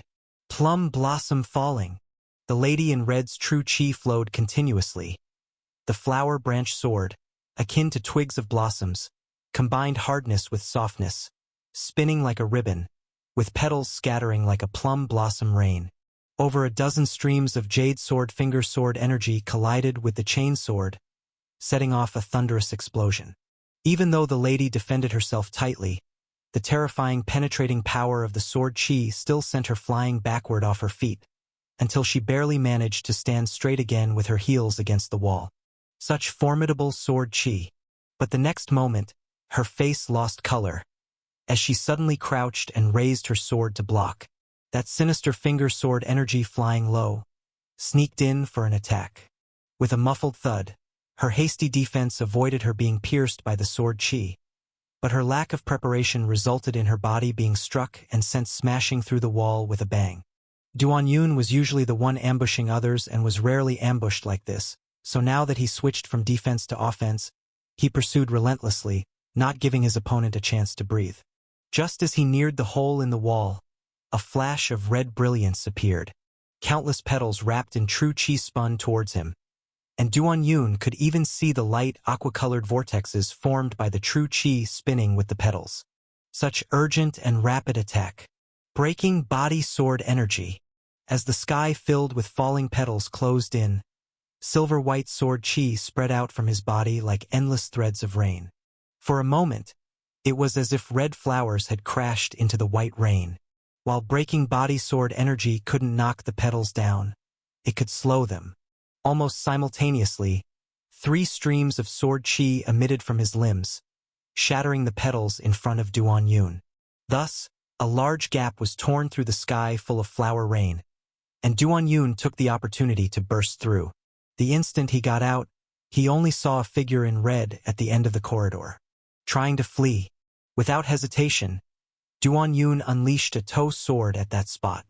Ugh! Caught off guard by how quickly he caught up, the woman was struck by the sword chi, letting out a muffled groan. Afterward, she flicked the flower branch sword in her hand and swept it out. Petals came attacking again, blocking Duan Yun's pursuit. By the time Duan Yun dealt with the petals, the woman's figure had vanished.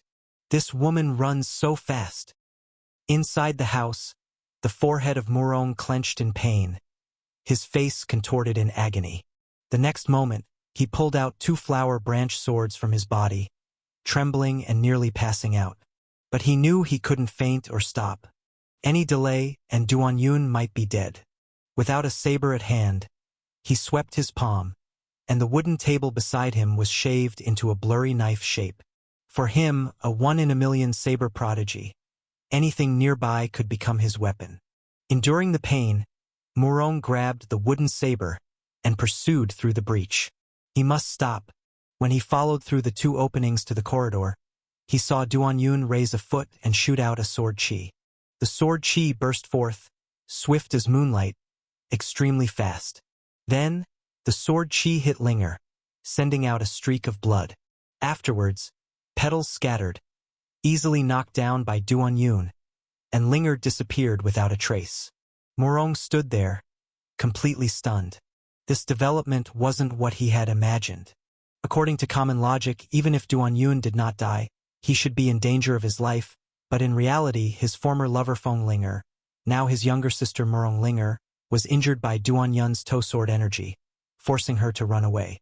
In that instant, he was even worried for Murong Linger's safety. This was utterly against the heavenly gang's way. Murong, I hate you. I curse you to have a miserable death.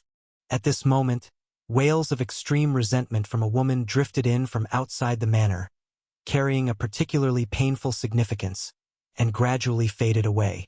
Murong sat down on the ground with a thud, his wooden sword slipping from his grip, his complexion defeated. He didn't want to move anymore. Duan Yun, however, regretted.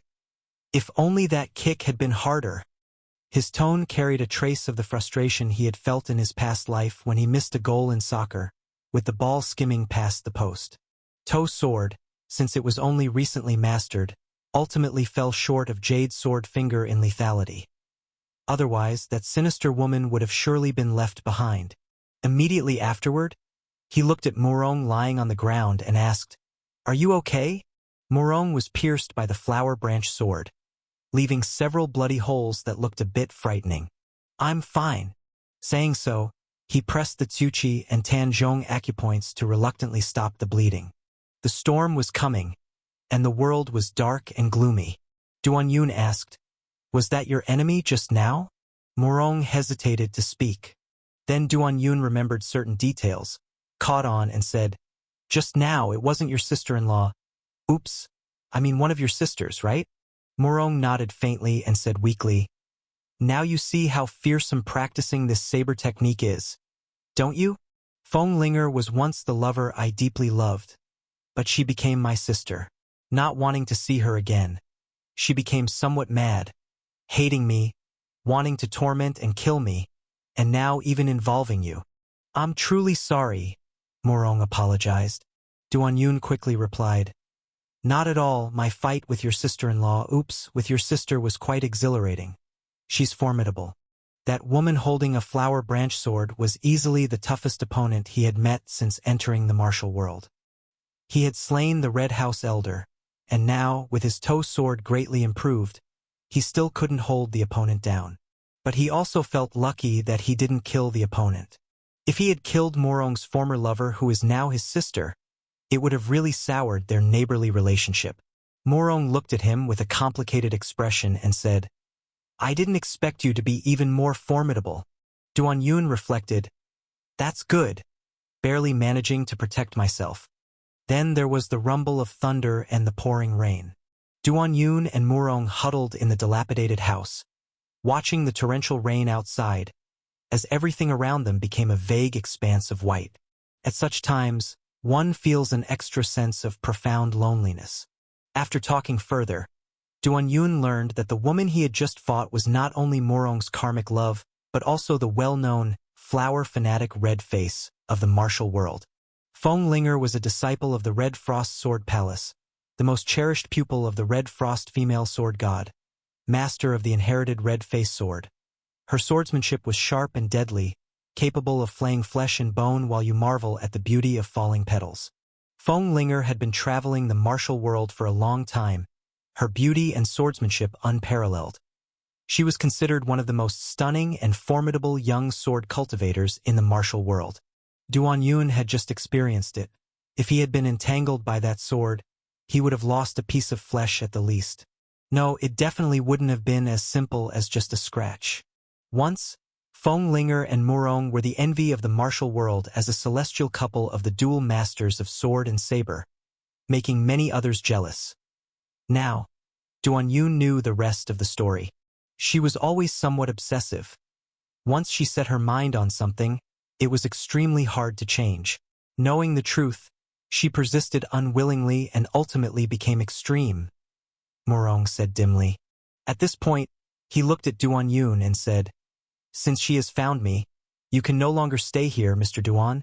You should leave quickly." "What do you mean?" "My 4 sisters and 1 elder sister, at least 4 of them have become extreme by now. If they know I'm here, it's unimaginable what they'd do. If you're involved like today, it would be very dangerous. Morong explained. Duan Yun immediately understood what he meant. 5 disastrous relationships with at least 4 women turned from love to hate, wanting to harm Morong and even those close to him, even a neighbor like himself. Hearing this, Duan Yun couldn't help but boast. Today your sister was merely defeated by me. What could be a big problem in the future? Morong said somberly. Because Feng Linger is not even the scariest among them. Duan Yun confidently replied, Then pass your saber technique to me. With my unparalleled talent, when I achieve the greatness of dual masters of sword and saber, I will be able to withstand everything and keep you safe. Morong looked at Duan Yun, his face strained.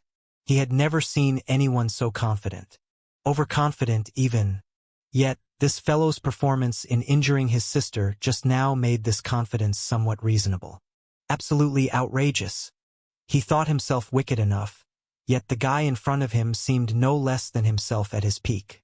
Morong knew such a man could not be persuaded to leave, and thinking about the other's safety, his resolve wavered. Should he really pass on the saber technique? Chapter 51 Female Heroes' Tears. Hua Wen and Hua Wu were leading their horses on the road. Ever since becoming female heroes, they were no longer accustomed to riding fiery horses and making a showy passage through the streets. When they were men, even if it hurt their crotch from the bouncing, they enjoyed the bold and unrestrained feeling. Now they had become much more gentle. During these days, by cultivating old Demon Duan's Jade Sword True Understanding, they had condensed a brand new Jade Sword True Qi, more powerful than before. But Hua Wen and Hua Wu were somewhat unaccustomed to it. First, they were not used to the changes after becoming women, such as having their period every month, which was quite inconvenient when traveling.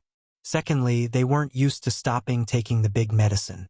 The true Qi cultivated from old Demon Duan's Jade Sword True Understanding naturally conflicted with the true Qi formed by taking big medicine, with the former able to crush and dissolve the latter.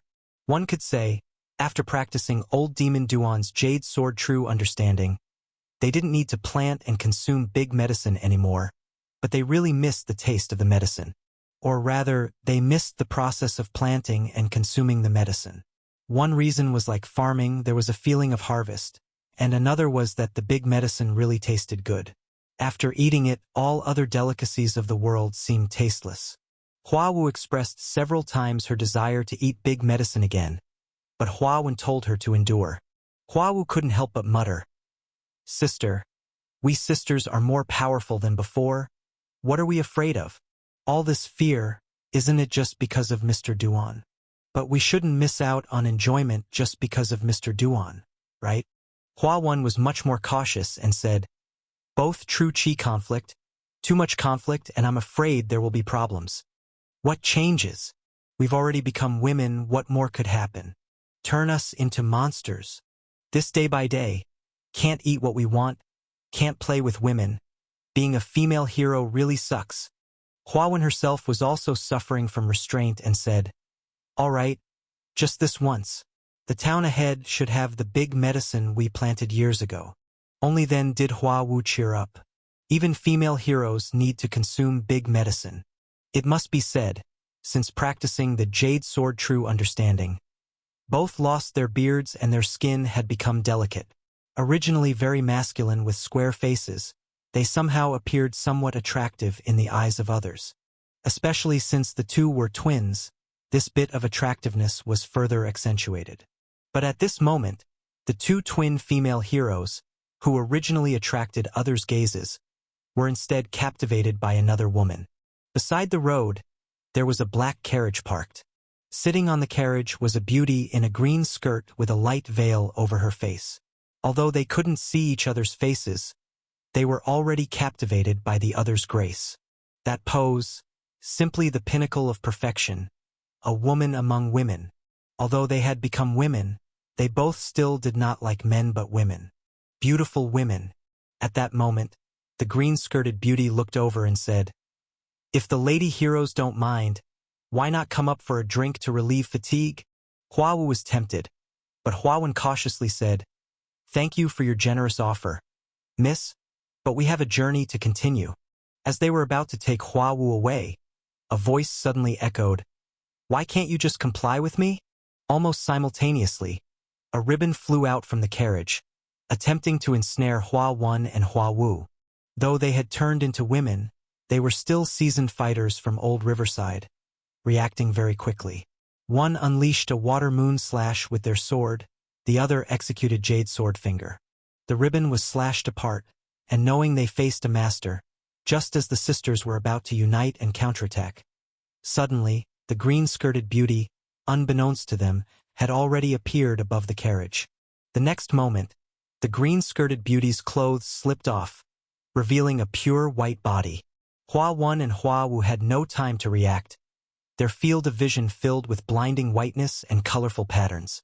The white was the woman's skin, the colorful pattern was indistinguishable, like a peacock suddenly spreading its feathers, extremely beautiful yet utterly deadly. In an instant, everything went black for Hua Wan and Hua Wu, and they passed out. The wooden carved attic, quite elegant. The room was filled with the lingering fragrance of sandalwood and the overflowing aroma of tea, representing the refinement of its owner. Hua Wan and Hua Wu couldn't enjoy any of it, as they were bound by ropes, hanging upside down in the room, covered in wounds. Hua Wu was crying. It had only been 2 months since she became a female hero. From the despair of losing her brother, to resisting the transformation into a woman, and gradually accepting her new identity as a female hero, only she knew the pain and struggle involved. It was like completely smashing and grinding her past self, and then remolding. She had finally convinced herself to accept this new identity, and today she was even happy, originally looking forward to consuming big medicine. But then, she was violated. Pain. So painful. Even now, Hua Wu was feeling a heart-wrenching pain. The physical agony and the humiliation weighed heavily on her heart, causing her ceaseless tears of a female hero. Being bound like this now, it was too miserable. Since they started out as heroes, the two brothers occasionally faced setbacks, but generally, everything went smoothly for them, especially after they started planting and consuming big medicine, which made their heroic reputation even more successful. But who could have imagined that they would end up in such a dire situation? At this moment, a figure entered through the doorway, the light and shadow shifting. That beauty in green. She still looked as stunning as before, yet Hua Wan and Hua Wu couldn't help but shiver, because they were violated by her. The beauty had removed her veil, revealing her true face. Underneath the veil was a gorgeous face, a pair of green eyes deep as by lake, mesmerizing and breathtaking. Yet such beauty gave a sense of terror, mainly because the beauty seemed somewhat unreal, even slightly non-human. What is the most terrifying animal in the world? Some might say man-eating lions or tigers, or the cold-looking giant snakes, or even bear men who chew human fingers like beans. But at this moment, Hua Wan and Hua Wu felt that the most terrifying creature in the world was the peacock. Yes, the beauty before them was the peacock. The most terrifying peacock in the world. The peacock's beauty was extraordinary. His stature and appearance were of the highest sanctity. Yet he was a man capable of causing despair in women. If the Jade Guanyin on Yellow Jade Island could make all renowned men tremble with fear, then Peacock was once the nightmare of countless renowned women, including formidable female heroes and goddess catchers. Hua Wan and Hua Wu hadn't expected such misfortune, having only been female heroes for a short time, yet targeted by such a demon. Mostly because the peacock hadn't been active in the martial world for a long time. At this moment, the peacock smiled, his gorgeous face looking even less human. He looked at the two female heroes hanging in the room and remarked, "The two of you have a very unique taste." He had tasted all sorts of women, hundreds of female heroes alone, yet never had women given him such a feeling. When he deeply engaged with them, there was a sense of chaos that no other woman had ever given him. At that moment, the peacock was holding the jade sword True Understanding, and asked, "Who taught you this sword chi?" Hua Wan quick-wittedly responded, "Our master is someone you wouldn't dare to provoke. Release us quickly, brother and sister." If they didn't seize the opportunity to escape, given his temperament, they would surely end up as Star Fury, tortured mercilessly and cruelly killed, discarded like a torn sack. Peacock was, by nature, a very cruel animal. Hearing this, the peacock couldn't help but laugh wickedly. Tell me, who else is there that I wouldn't dare to provoke? Chapter 52. Gone mad. Insane. Peacock is the proudest among birds. Even more so, this one in the martial world is the most terrifying peacock of all. Hearing Huawun say that their master is someone he wouldn't dare to offend, Peacock merely smiled slightly. A wicked, sinister smile. There aren't many in the martial world that he dares not provoke, and even fewer in Yun's state. Or rather, the few that he can count on one hand cannot do anything to him. Peacock once had his way with the granddaughter of the sect leader of the Great River Sword sect. Despite its disciples numbering in the hundreds to thousands and being a well-known large sect, they could do nothing about him. He comes and goes as he pleases, takes what he wants when he wishes. In recent years, he made fewer appearances in the martial world, having grown weary from his deeds, but recently his interest has been piqued again. If Duan Yun, the old demon Duan, is known as the newly emerged and most prominent demon of late, then Peacock has been infamous for much longer. In many places, rumors of Peacock the Man-Eater are widespread. Faced with this dangerous and terrifying peacock, Huawun felt fear in his heart, directionless, yet knew he had to try. Without trying, there would be no chance at all. He had been hanging upside down for a long time now, feeling a tearing pain throughout his body, his head dizzy. Old Demon Duan, if you dare, go find Duan Yun. Old Demon Duan, Huawun said through gritted teeth. For a long while, Huawun and Huawu thought Duan Yun was an extraordinary wild big medicine. But after witnessing him kill the madman from the Thunder God and Mother sect without uttering a word that night, they realized this big medicine could bite. Later, after obtaining Duan Yun's much-coveted Jade Sword True Understanding, and beginning its rigorous practice, they turned themselves into women. Since then, they no longer saw Duan Yun as an easily deceived big medicine. On the contrary, they even feared becoming Old Demon Duan's big medicine. All their suffering was wrought by Old Demon Duan. So at this moment, Huawun brought up Old Demon Duan's name in a bid to seek a sliver of life. Hearing this response, Peacock, who had been smiling all along, stiffened for a moment, asking, "You mean Old Demon Duan, the one responsible for transforming people into the female state?" Huawun replied, "Besides him, who else dares call themselves Old Demon Duan?" Seeing the change in Peacock's expression, Huawun felt there might be hope. Suddenly, Peacock seemed to think of something, confusedly asked, "Could it be that you? Ha ha ha ha ha ha." At this time, Huawu burst into loud laughter, madly declaring, "Correct. We are the ones turned into the fallen state by Old Demon Duan. All along you've been defiling men. Ha ha ha." Grandpa here remains unchanged and unabashed, with the surname Hua, name Wu. The renowned Lingshui twin heroes. That's who. As he said this, the saliva dribbled down from his upside-down mouth. To see a woman with a fairly attractive squarish face being tied up there, suddenly bursting into a rough and hearty laughter, made for a somewhat eerie scene. Huawun looked at his own brother with shock, knowing that he had gone mad. Yes, Huawu had gone insane. The ordeal they had been through lately had been too much for him. Truth be told, Huawun wasn't faring much better. Sometimes upon waking he would still think himself the manly hero he used to be, but each trip to the privy, having to squat down, would brutally pull him back to reality. Sometimes, he felt as though he was trapped in a nightmare, waking up to find the bird intact, only to be unexpectedly visited by Aunt Flo. He was starting to struggle to tell reality from fantasy, to determine whether such a self could still be considered a man or a woman.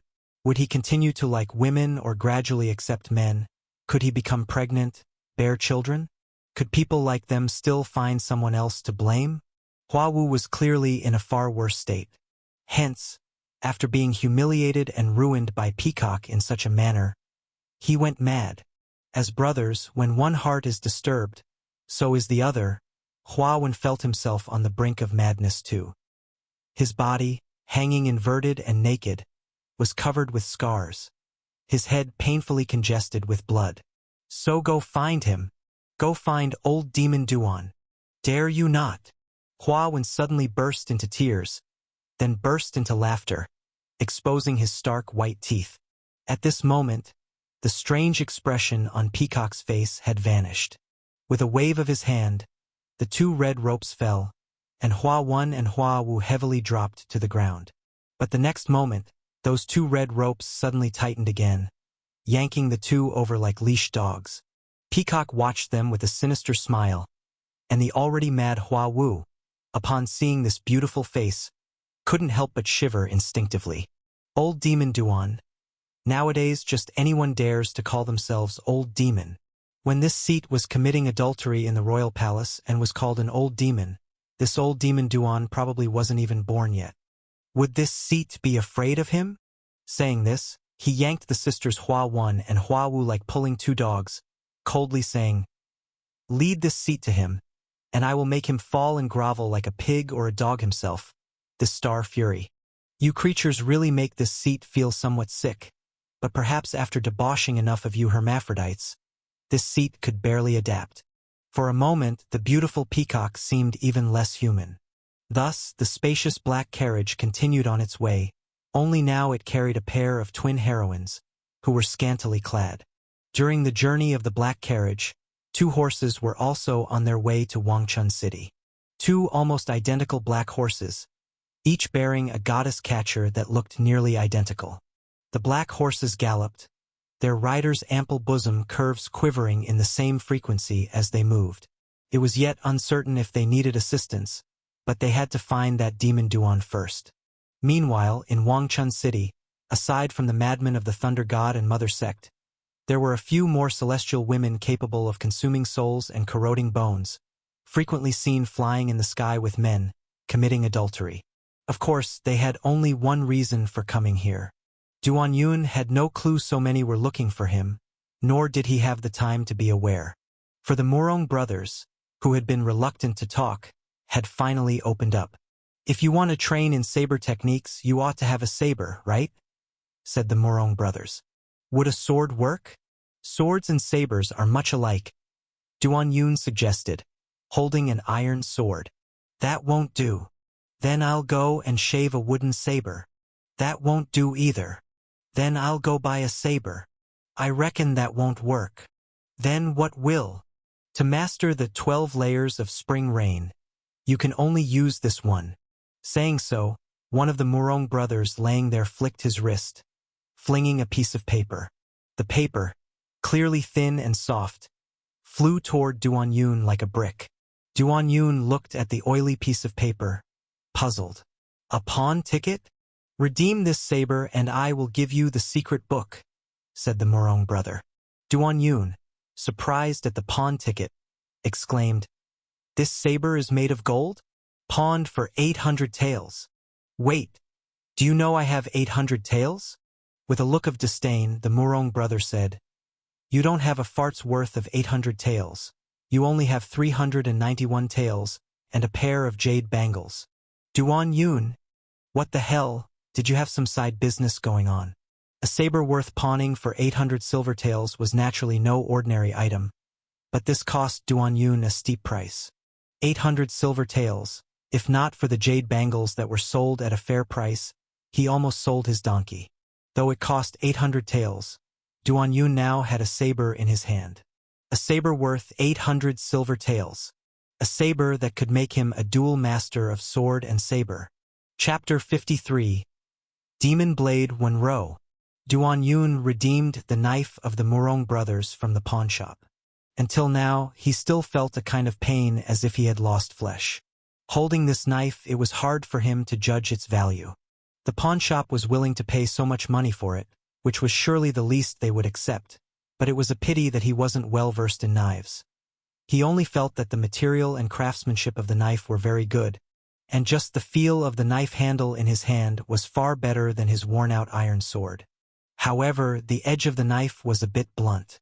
Holding the knife, he went to find the Murong brothers and said, "Getting this knife nearly bankrupted me." The Murong brothers laughed and said, "Looks like from now on you'll be as poor as I am." Seeing his schadenfreude, Duan Yun said, "If I'm poor, then you'll have nothing to eat. The Morong brothers replied casually, I've always eaten very little. In fact, ever since Morong Linger came knocking and Duan Yun stubbornly refused to leave, the Morong brothers, though still very lazy, had started to be slightly less so. He began to freeload for food. He was so easily sidelined last time, simply because he hadn't eaten enough. What's so special about this knife? Duan Yun inquired. Apart from the good material and craftsmanship, and the handle feeling as smooth as a girl's hand, he really couldn't see why the knife was worth so much silver. The Morong brothers shook their head and said, Divine weapons are rare.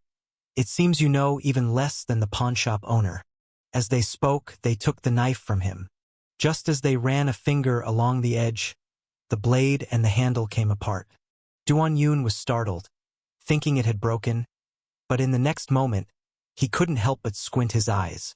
Wisps of cold air emanated from the handle, and because the environment was dark until now, it was only at this moment that Duan Yun saw that the handle still had a blade attached to it. It was just very thin, so thin that he had initially overlooked it. What's on the outside is actually a sheath. The real blade is inside. Even without this secret, the knife is worth 800 silver. But with this secret, people would fight over it, even if it cost 8,000 silver. The Morong brothers elaborated. 8,000 silver? Duan Yun's eyes widened. He had never seen that much silver. So, you've made a profit, the Morong brothers said as they threw the knife back to him. Hearing that the knife was worth at least 8,000 silver, Duan Yun started to find it more and more to his liking. Pricey means good. Good means pricey. A knife worth 8,000 silver, pawned for just 800, would have never been redeemed by the Morong brothers if it weren't for him. After all, not everyone was like him, able to fork out 800 silver. It could only be said that the Morong brothers had truly contemplated death before. What's the story behind this knife? Duan Yun couldn't help asking. This is a demon blade, named Wenro. If not handled properly, it can bite back its master, the Morong brothers said with a serious expression. A knife named Wenro, that was a prone-to-bite-back demon blade, was indeed quite interesting. Duan Yun said, A once-in-a-million cultivation genius like myself won't have to worry about such troubles. At this point, the Morong brothers' expression turned very complex. Knowing that he had given Wenro to Duan Yun, they felt they no longer owed him anything, but passing on the 12 layers of spring rain might precipitate terrible disasters. It was this ominous swordsmanship that had reduced them to a state neither human nor ghost.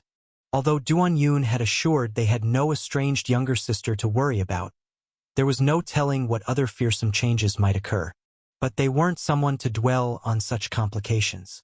The other party was shamelessly insistent on learning, and since they had agreed, so be it. Having a fearless comrade in illness was quite good. In martial arts, if you're not mad, you're insane, or you're cursed to a state neither human nor ghost. So, the Morong brothers pointed to the floorboard next to where they had buried the deed and said, It's there. Duan Yun lifted the wooden board and discovered that there was indeed a secret book. 12 layers of spring rain. Just as the Morong brothers were about to offer some advice in their role as teachers, Duan Yun had already joyfully taken the secret book and went out to practice his saber skills on his own, not even bothering to acknowledge them. For Duan Yun, he was a one-in-a-million cultivation genius. Mastering the basics of saber techniques was a simple matter that did not require guidance from others. The Morong brothers, failing to assume the teacher's role, felt frustrated. However, their mood soon eased. This 12 layers of spring rain is the most profound and mysterious divine saber skill. Even he, a one-in-a-million saber genius, had to exert great effort to grasp the basics. This fellow is in for some suffering. Indeed, the thought of Duan Yun scratching his head in confusion over not mastering the technique brought a sense of pleasure to the Morong brothers. That's what you get for being blindly confident. Receiving the saber technique he had always desired, and taking the most crucial step on the path of a dual master of sword and saber hero, Duan Yun could not deny his excitement.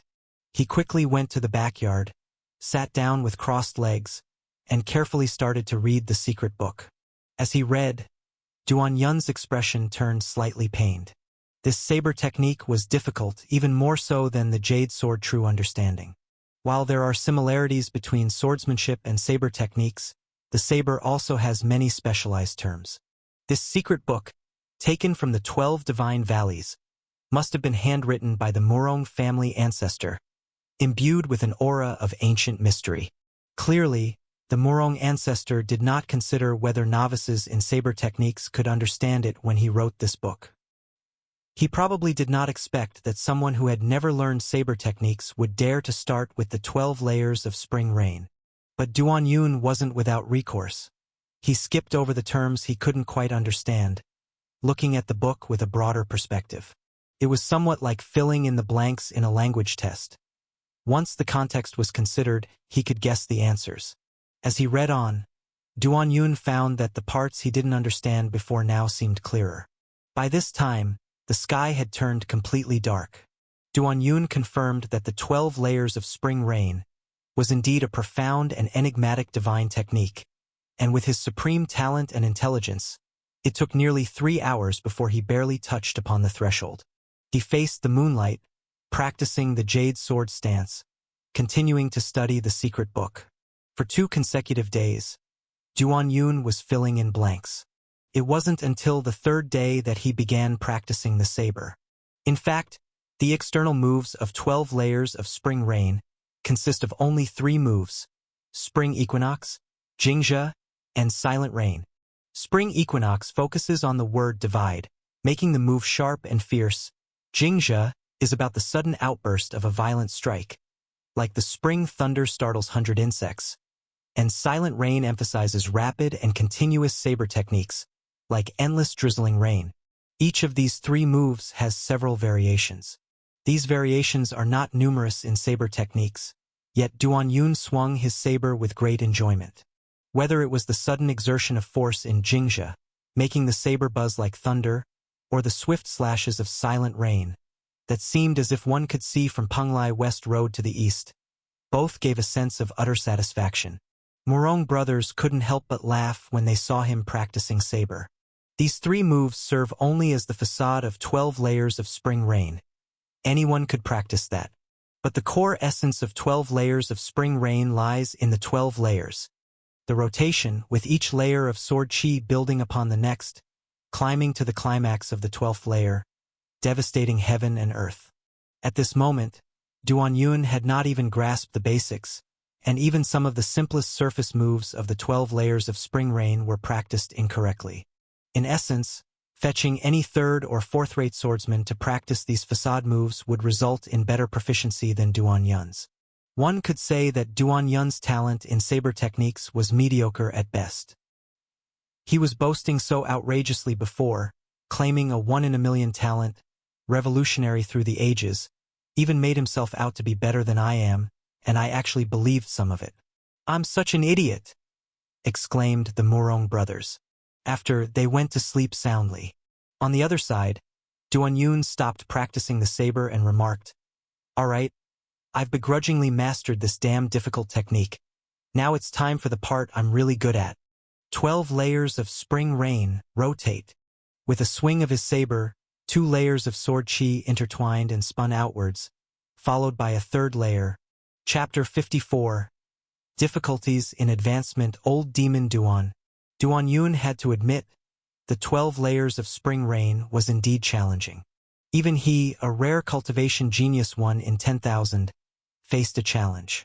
The basic moves of saber techniques include sweep, chop, flick, shaving, sweeping, nai, slash, and thrust.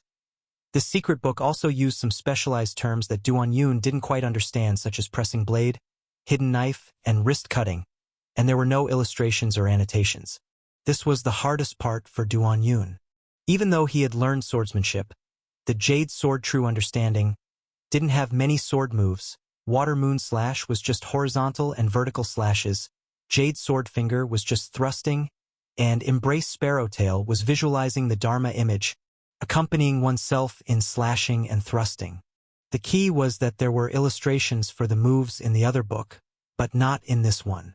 Duan Yun somewhat missed the illustrations and warm annotations in the Jade Sword True Understanding.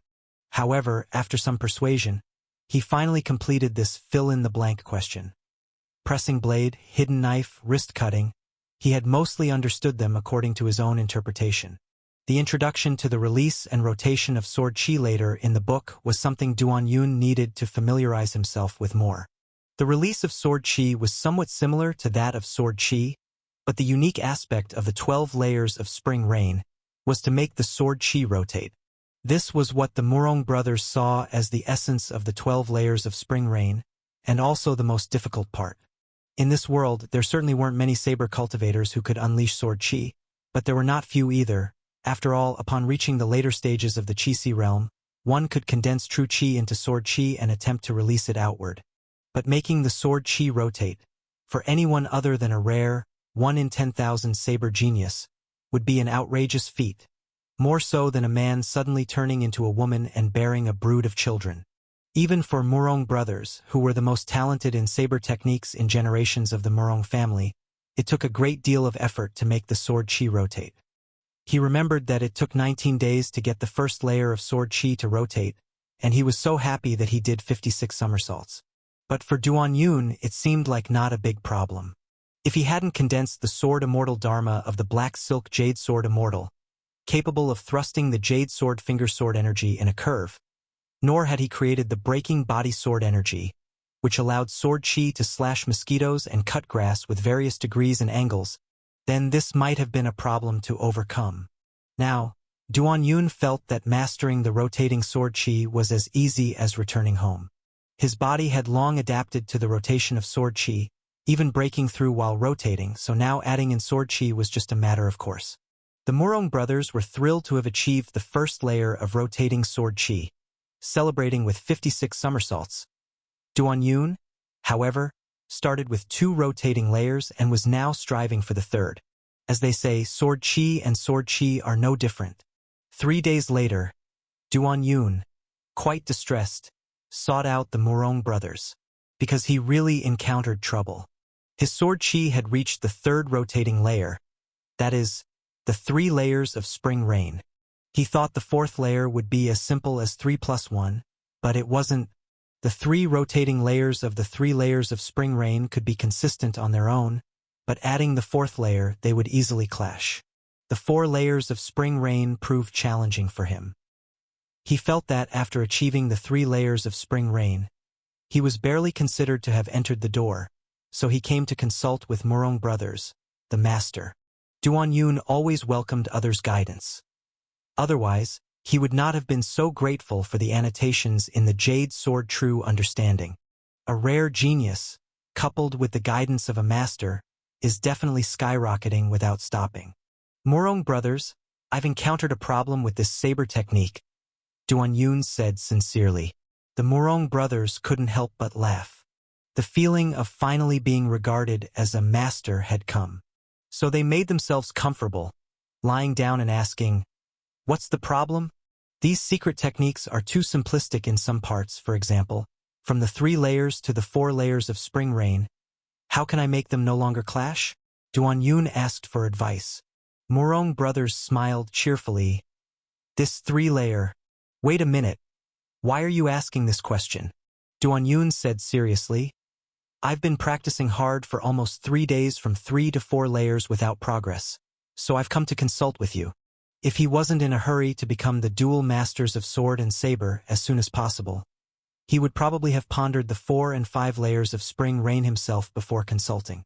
Asking for advice right after getting started indicates a problem with one's cultivation attitude, with a lack of the spirit to self-research. Oh! Hearing this, Murong brothers sprang up. Yes, they sprang up. They were usually lazy. A sloth moved faster than them, but at that moment they jumped up like a spring. "You're saying you've reached the 3 layers of spring rain and then ran into trouble?" Murong brothers asked. Duan Yun's eyes were clear and sincere as he replied, "To be precise, it's when trying to forcefully reach the 4th layer from the 3rd layer of spring rain blade that I encounter difficulties." The Murong brothers still didn't quite believe it and said, "Show us. How exactly is it difficult for you to forcefully reach the fourth layer from the third layer of Spring Rain Blade? Duan Yun took out his saber and took a deep breath. Practicing his saber skills watched by a master. He still felt a bit nervous and shy. The next moment, true qi flowed within his body, and with the technique of Jingzhe, he unleashed a chop with his saber. With a booming sound, the blade roared like thunder, and the sharp sword qi swept out along the demon blade's edge like a rotating moon, accompanied by a piercing, space-tearing sound. This moon-like sword qi was unstable, as it actually consisted of 4 layers interwoven with each other. In an instant, the 4 layers of Spring Rain Blade's sword qi flew outside the house, scattering and dissipating in the air. "Look, I've already failed more than 100 times," Duan Yun said with frustration. Watching all this, the Murong brothers blinked, momentarily thinking their eyes were playing tricks on them. There were indeed 4 rotating layers just now. Although he failed, it was still 4 layers.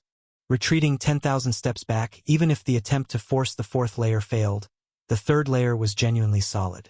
The Murong brothers couldn't help but feel a sense of eerie shock. What kind of monster is this? How long did it take him, 1 in a million saber talent, to reach the 3rd layer of the Spring Rain Blade? He was proud of himself at the time. It took him less than a year, over 300 days. And Duan Yun? 3 days? This is outrageous, ridiculously off the charts. What kind of extraordinary luck would someone need to comprehend the 3rd layer of Spring Rain Blade within 3 days? It was difficult for the Murong brothers to accept this reality. Because he was the most talented and formidable saber prodigy of the Murong family throughout the generations. How could he be so thoroughly crushed by someone who practices the sword? Yes, luck. It must be luck. The Murong brothers looked at Duan Yun's eager expression and forced themselves to suppress the shock in their hearts, saying, "Advancing from the 3rd to the 4th layer is hard. It requires one's body and mind to gradually adapt to the sword qi, a process from the inside out." The Murong brothers were not lying, because advancing from the 3rd to the 4th layer of Spring Rain really is a laborious task that involves countless attempts. It took him 2 whole years to make the 4-layer rotation of Spring Rain an instinctive part of his body, barely managing to train it. One could say that moving from the 3rd layer of Spring Rain to the 4th is a massive watershed. In his experience, it's even more time-consuming and strenuous than going from the 4th to the 5th layer, and even a genius like him couldn't take any shortcuts. Duan Yun pondered and said, "It seems that my strength is insufficient." The Murong brothers, seeing Duan Yun in deep thought, felt a great amount of pressure. He was terrified that this guy's extraordinary wisdom would lead to some sudden insight. That would frighten him. Duan Yun was about to go work on his strength. Before leaving, he asked, "Brother, which layer of Spring Rain have you reached?" The Murong brothers replied, "The 7th layer." In fact, he felt somewhat guilty. He hadn't even fully mastered the 6th layer, which was hit and miss. Usually, he was quite modest. When asked which layer he had reached, he would generally claim the 3rd, 4th, or at most the 5th layer, hiding 1 or 2 layers. But faced with Duan Yun, he changed. He became unlike himself and ended up boasting 1 layer more than usual. Because in front of this guy, not boasting simply wasn't enough. Unable to help himself, Duan Yun praised, "Brother, reaching the 7th layer, that's truly impressive." Hearing the praise from the other party, the Murong brothers' faces turned red. The joy of being a master had long since vanished, replaced by embarrassment. However, he also breathed a slight sigh of relief. The transition from the 3rd to the 4th layer is an especially difficult challenge in the 12 layers of Spring Rain, which should keep this guy occupied for a long time. Chapter 55 Rotate. The damned Spring Rain 12-fold rotation. Upon hearing that Murong had reached the 7th layer of Spring Rain, Duan Yun was greatly impressed. After all, he had trained for several days and was only at the 3rd layer with no clue on how to advance to the 4th layer. Okay, he reluctantly acknowledged this fellow as a genius in the way of the sword. Yet, he still had one question. "You've reached the 7th layer? How many layers has the strongest person in Murong family reached?" Murong pondered and said, "Aside from the ancient ancestor who returned from the 12 divine valleys, I am the one in Murong family who has practiced the 12 layers of spring rain, the deepest. Naturally, the strongest is the ancient ancestor. It is recorded in the family annals that the ancestor once dueled with the Mad Mountain Saber Emperor by the banks of the Fan River, meeting the strongest opponent in his lifetime. In that great battle, he had to escalate the 12 layers of spring rain to the 11th layer before he could claim victory. Duan Yun said, "So you mean to say that the strongest public display was the 11th layer of spring rain? Has your family's ancestor ever used the 12th layer of spring rain?" Murong looked at him with a strange expression and said, "The 12 layers of spring rain is not a sword technique of this realm." The ancestor said that the 9th layer was enough to astound the heavens and make ghosts weep. He hesitated, then said, "In fact, I didn't tell you before, but this is also an old secret of the Murong family.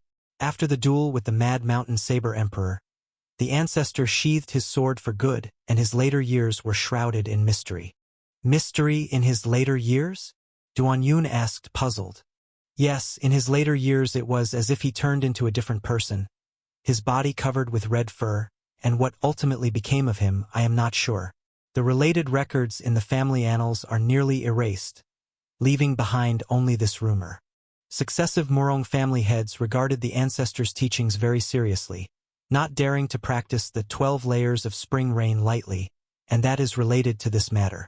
My grandfather said that the 12 layers of spring rain, after all, is the sword technique of ghosts and gods, and the ancestor had pushed the technique to an extent which could astound the heavens and make ghosts weep that day, a presence not tolerable by mortals, thus leading to an ominous later life.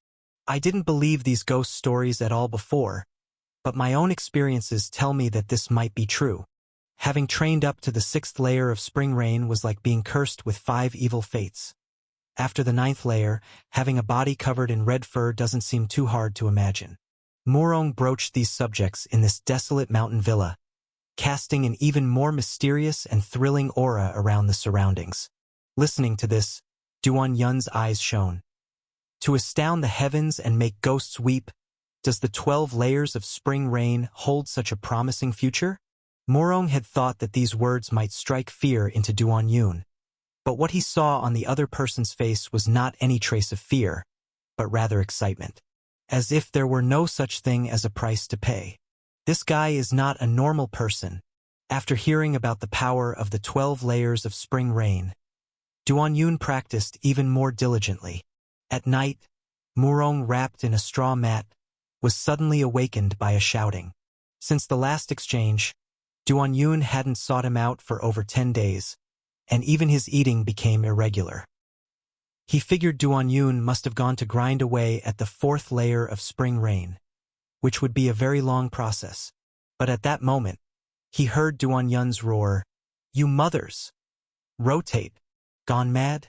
In the dark and lightless Yuzhu villa at night, the cold wind rattled the old windows. For a moment, Murong actually felt a twinge of fear. He wouldn't fear a normal person going mad. But Duan Yun made him afraid. Because even when this fellow wasn't mad, he wasn't a normal person. Murong stepped out of the room, watchful and guarded. The night was dim with a drizzle, but at this moment, the sword light was clearly visible. The demon blade Wenro, after being cleansed by the fine rain, was like a pool of pristine spring water. But at this moment, what made Murong's heart tremble was the figure holding the sword. "Rotate! Damn it! Rotate! Damn it! 4th layer of spring rain, rotate!" Duan Yun stood in the rain, bellowing fiercely, and then suddenly unleashed a chop. That chop sounded like thunder. It was the Jingxia technique from the 12 layers of spring rain. The sword chi burst forth from the blade, resembling the interweaving of 4 moon discs, spinning sharply, the air in front of it distorting and warping. The sword chi tore through the corridor, flying towards the backyard, until after a while, a sound of something being slashed apart was heard. Murong was stunned.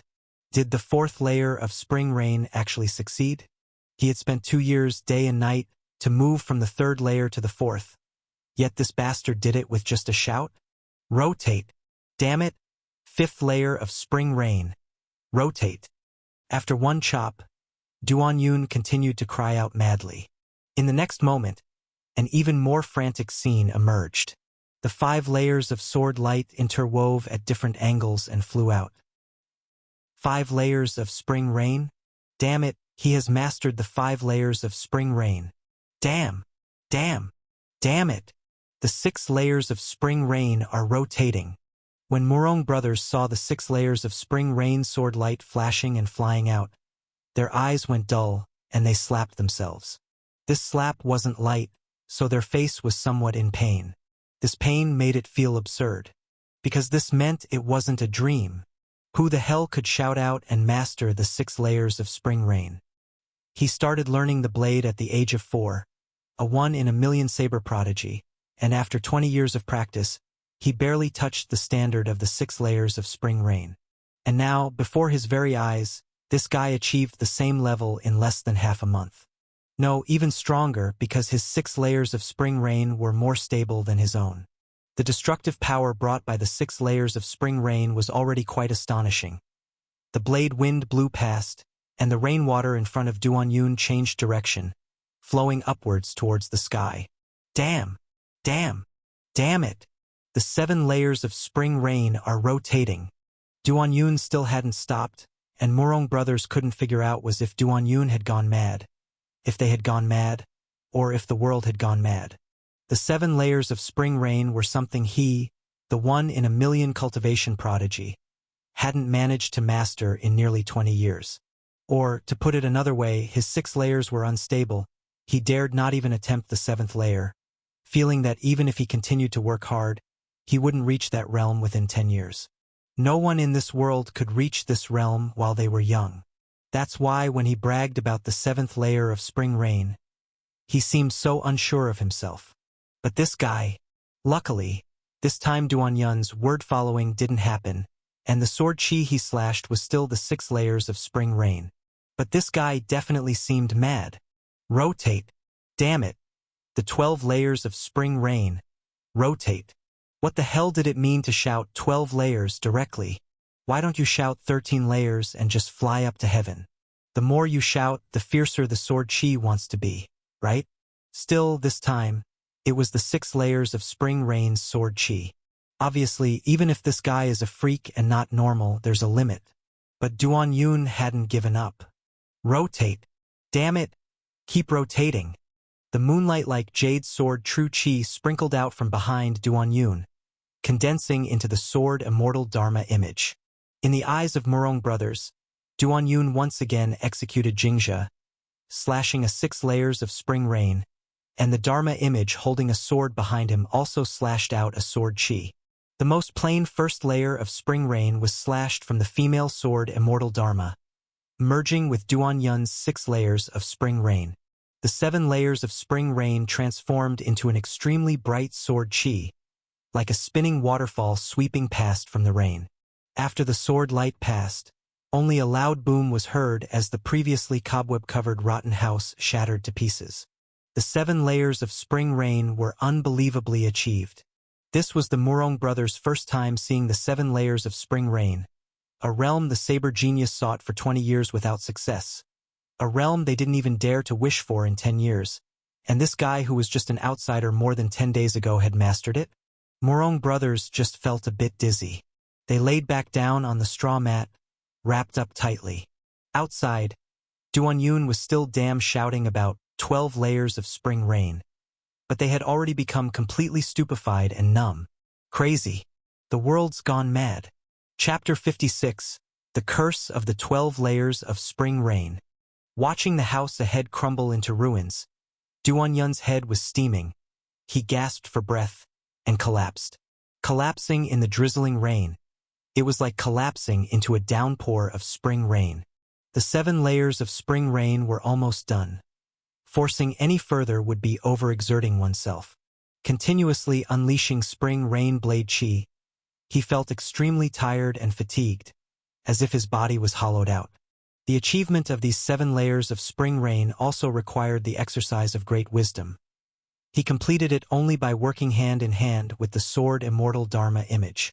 The sword immortal Dharma image was wielding a Dharma sword to unleash a slash of sword chi, which bore a semblance to the unique ingenuity when he first learned Jade Sword True Understanding, using a kitchen knife to produce a slash of sword chi.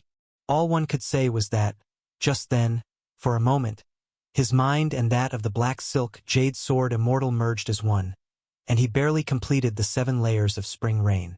These days, he had all along aimed to master the 4 layers of spring rain.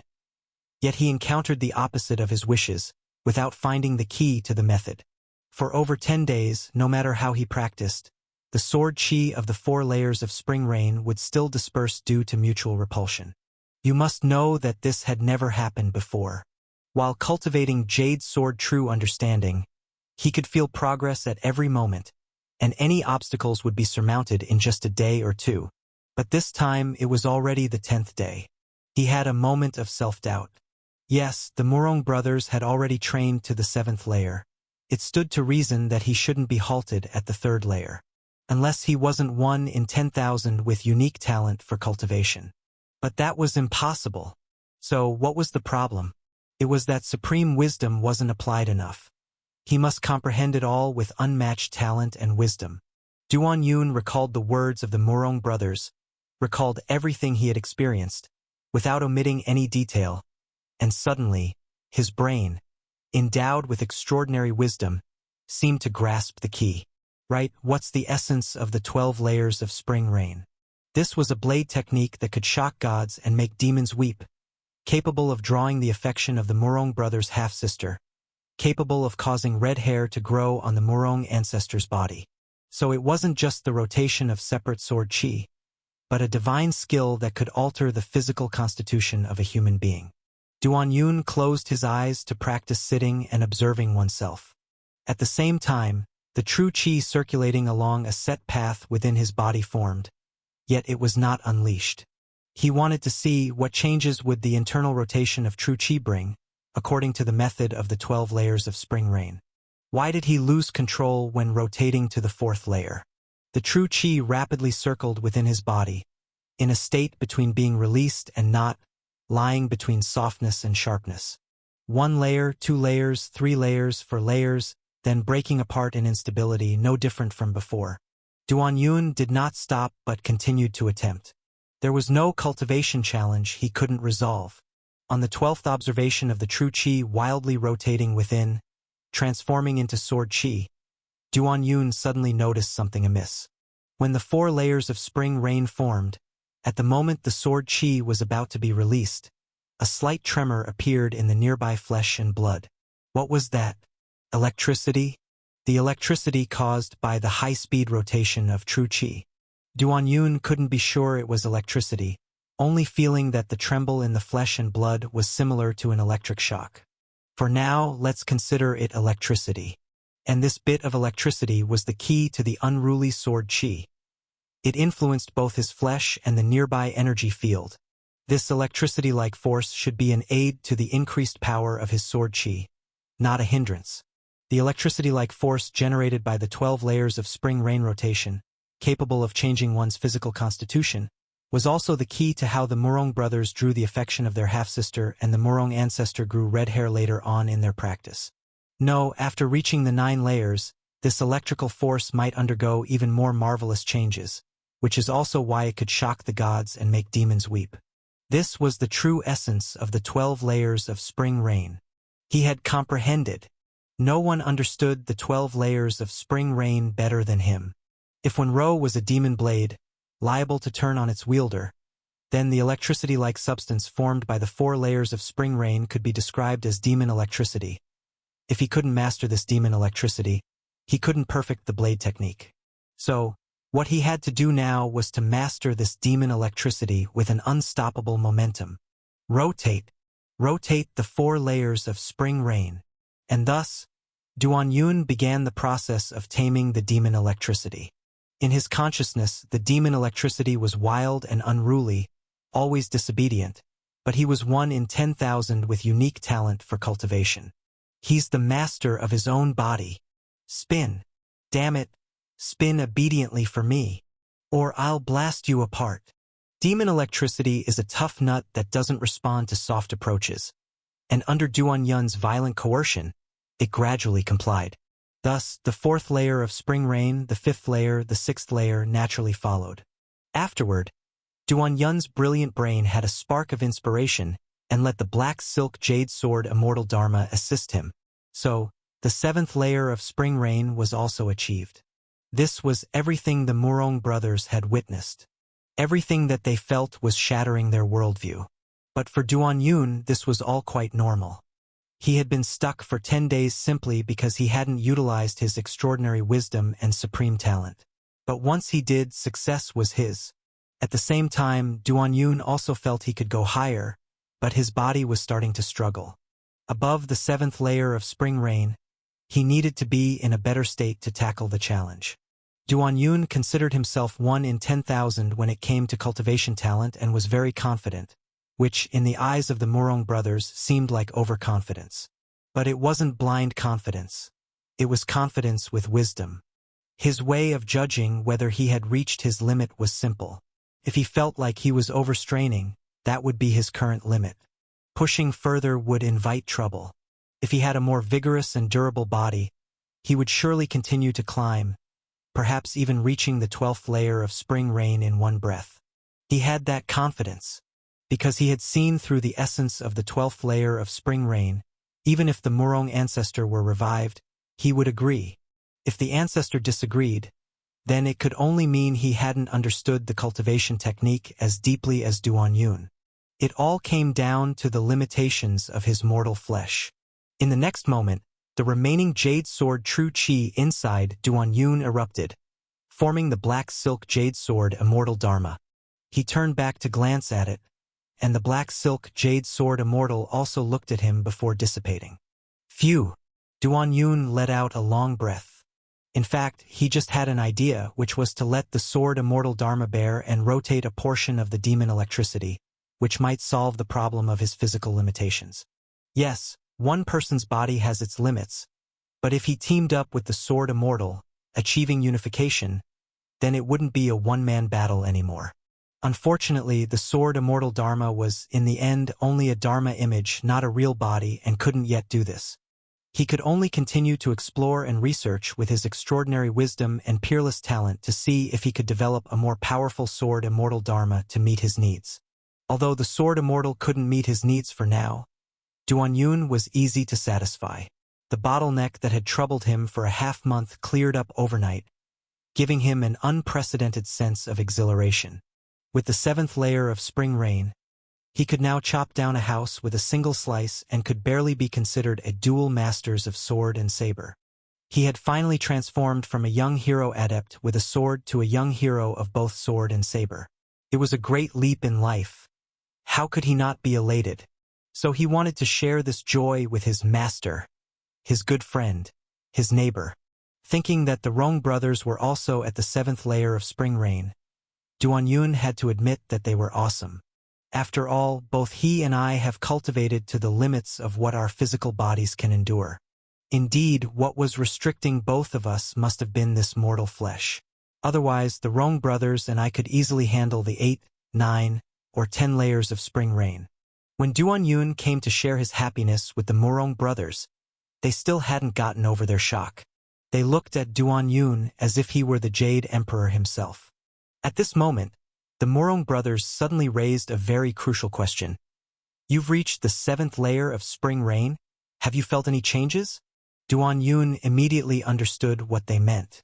The Murong brothers' cultivation of these layers of spring rain was like always being in springtime, always wanting to be in love, leading to many misadventures. Shouldn't something have happened to him too? And he discovered that, indeed, there was a change. He suddenly had an irresistible urge. Damn, has this 1 in 10,000 cultivation genius been cursed too? The demon electricity from before, although mostly subdued by him, had also gone sporadically drilling through his body, its whereabouts unknown. I need to step out for a bit. Duan Yun glanced outside and rushed out. Seeing this, the Murong brothers exclaimed in surprise. Did he feel his sister's presence that quickly? Chapter 57 I'm that silly bird. It was the dead of night now, with outside pitch dark and without any lights. So when Duan Yun dashed out, the Murong brothers saw him going to look for his sister. He used to feel the same way, as if always in spring, restless and impatient inside, soon finding the one destined for him. But Duan Yun's situation should be even more severe. After all, this guy reached the 7th layer of Spring Rain Realm in less than a night. He could no longer care whether this speed was inconceivable and unreasonable, because if he keeps fussing over this, he might go mad. All he knew was that Duan Yun's progress to the 12 layers of Spring Rain Realm was fierce, so fierce it was inconceivable. Then what about the curse this guy encountered? Would it be fierce as well? Can't be that only I am cursed, while this guy gets off scot-free, right? Thinking about how his own master level was not stable at the 6th layer of Spring Rain, and Duan Yun, whom he guided, had already trained to the 7th layer, the Murong brothers felt complex emotions. Before, he had been waiting for death at Yuzhu Villa, as if he had seen through everything. But tonight, as he watched himself being surpassed, he inevitably couldn't stay calm at heart, and a competitive spirit emerged, no longer as serene as the sage. After all, that was his proudest blade technique. So, in the darkness of night, the Murong brothers began to carefully recall the details they had witnessed, wondering, was it him cursing when he roared? Can roaring, his curse, really lead to such rapid progress in blade techniques? His curse, the 12 layers of spring rain swirling. The Murong brothers attempted to roar in Duan Yun's tone. After the roar, he didn't notice anything unusual. It seems like it needs to be combined with the blade technique. For a moment, the Murong brothers felt an itch in their hands.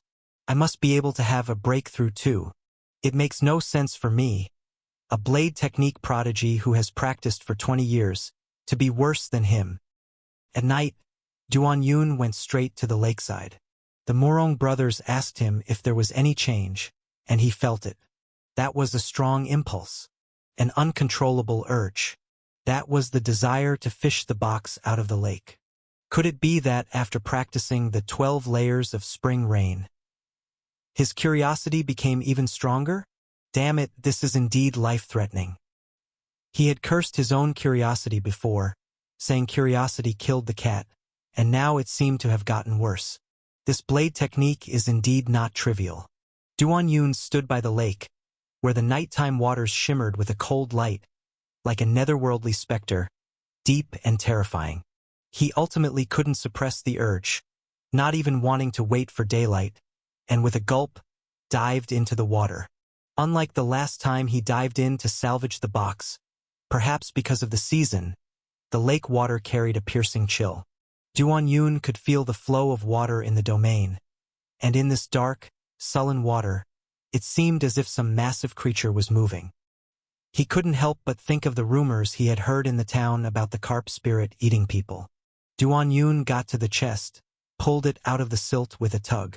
This chest also not light. Less than half an hour later, Duan Yun came back, and the Murong brothers asked curiously, "Did you find your sister that quickly?" "What, your sister?" Duan Yun said while changing his clothes. Murong hesitated to speak. Duan Yun realized something and said, "Brother, I've told you, I'm a 1-in-a-million cultivation prodigy, and my dad is a legitimate doctor, so the curse doesn't work on me. I was just really happy and wanted to take a walk in the rain. That's all." Murong truly didn't see any woman's figure, and besides, in such a short period of time, even with his dad's indiscretions, it couldn't have been possible to find the one so fast, not to mention that Duan Yun's dad was very proper.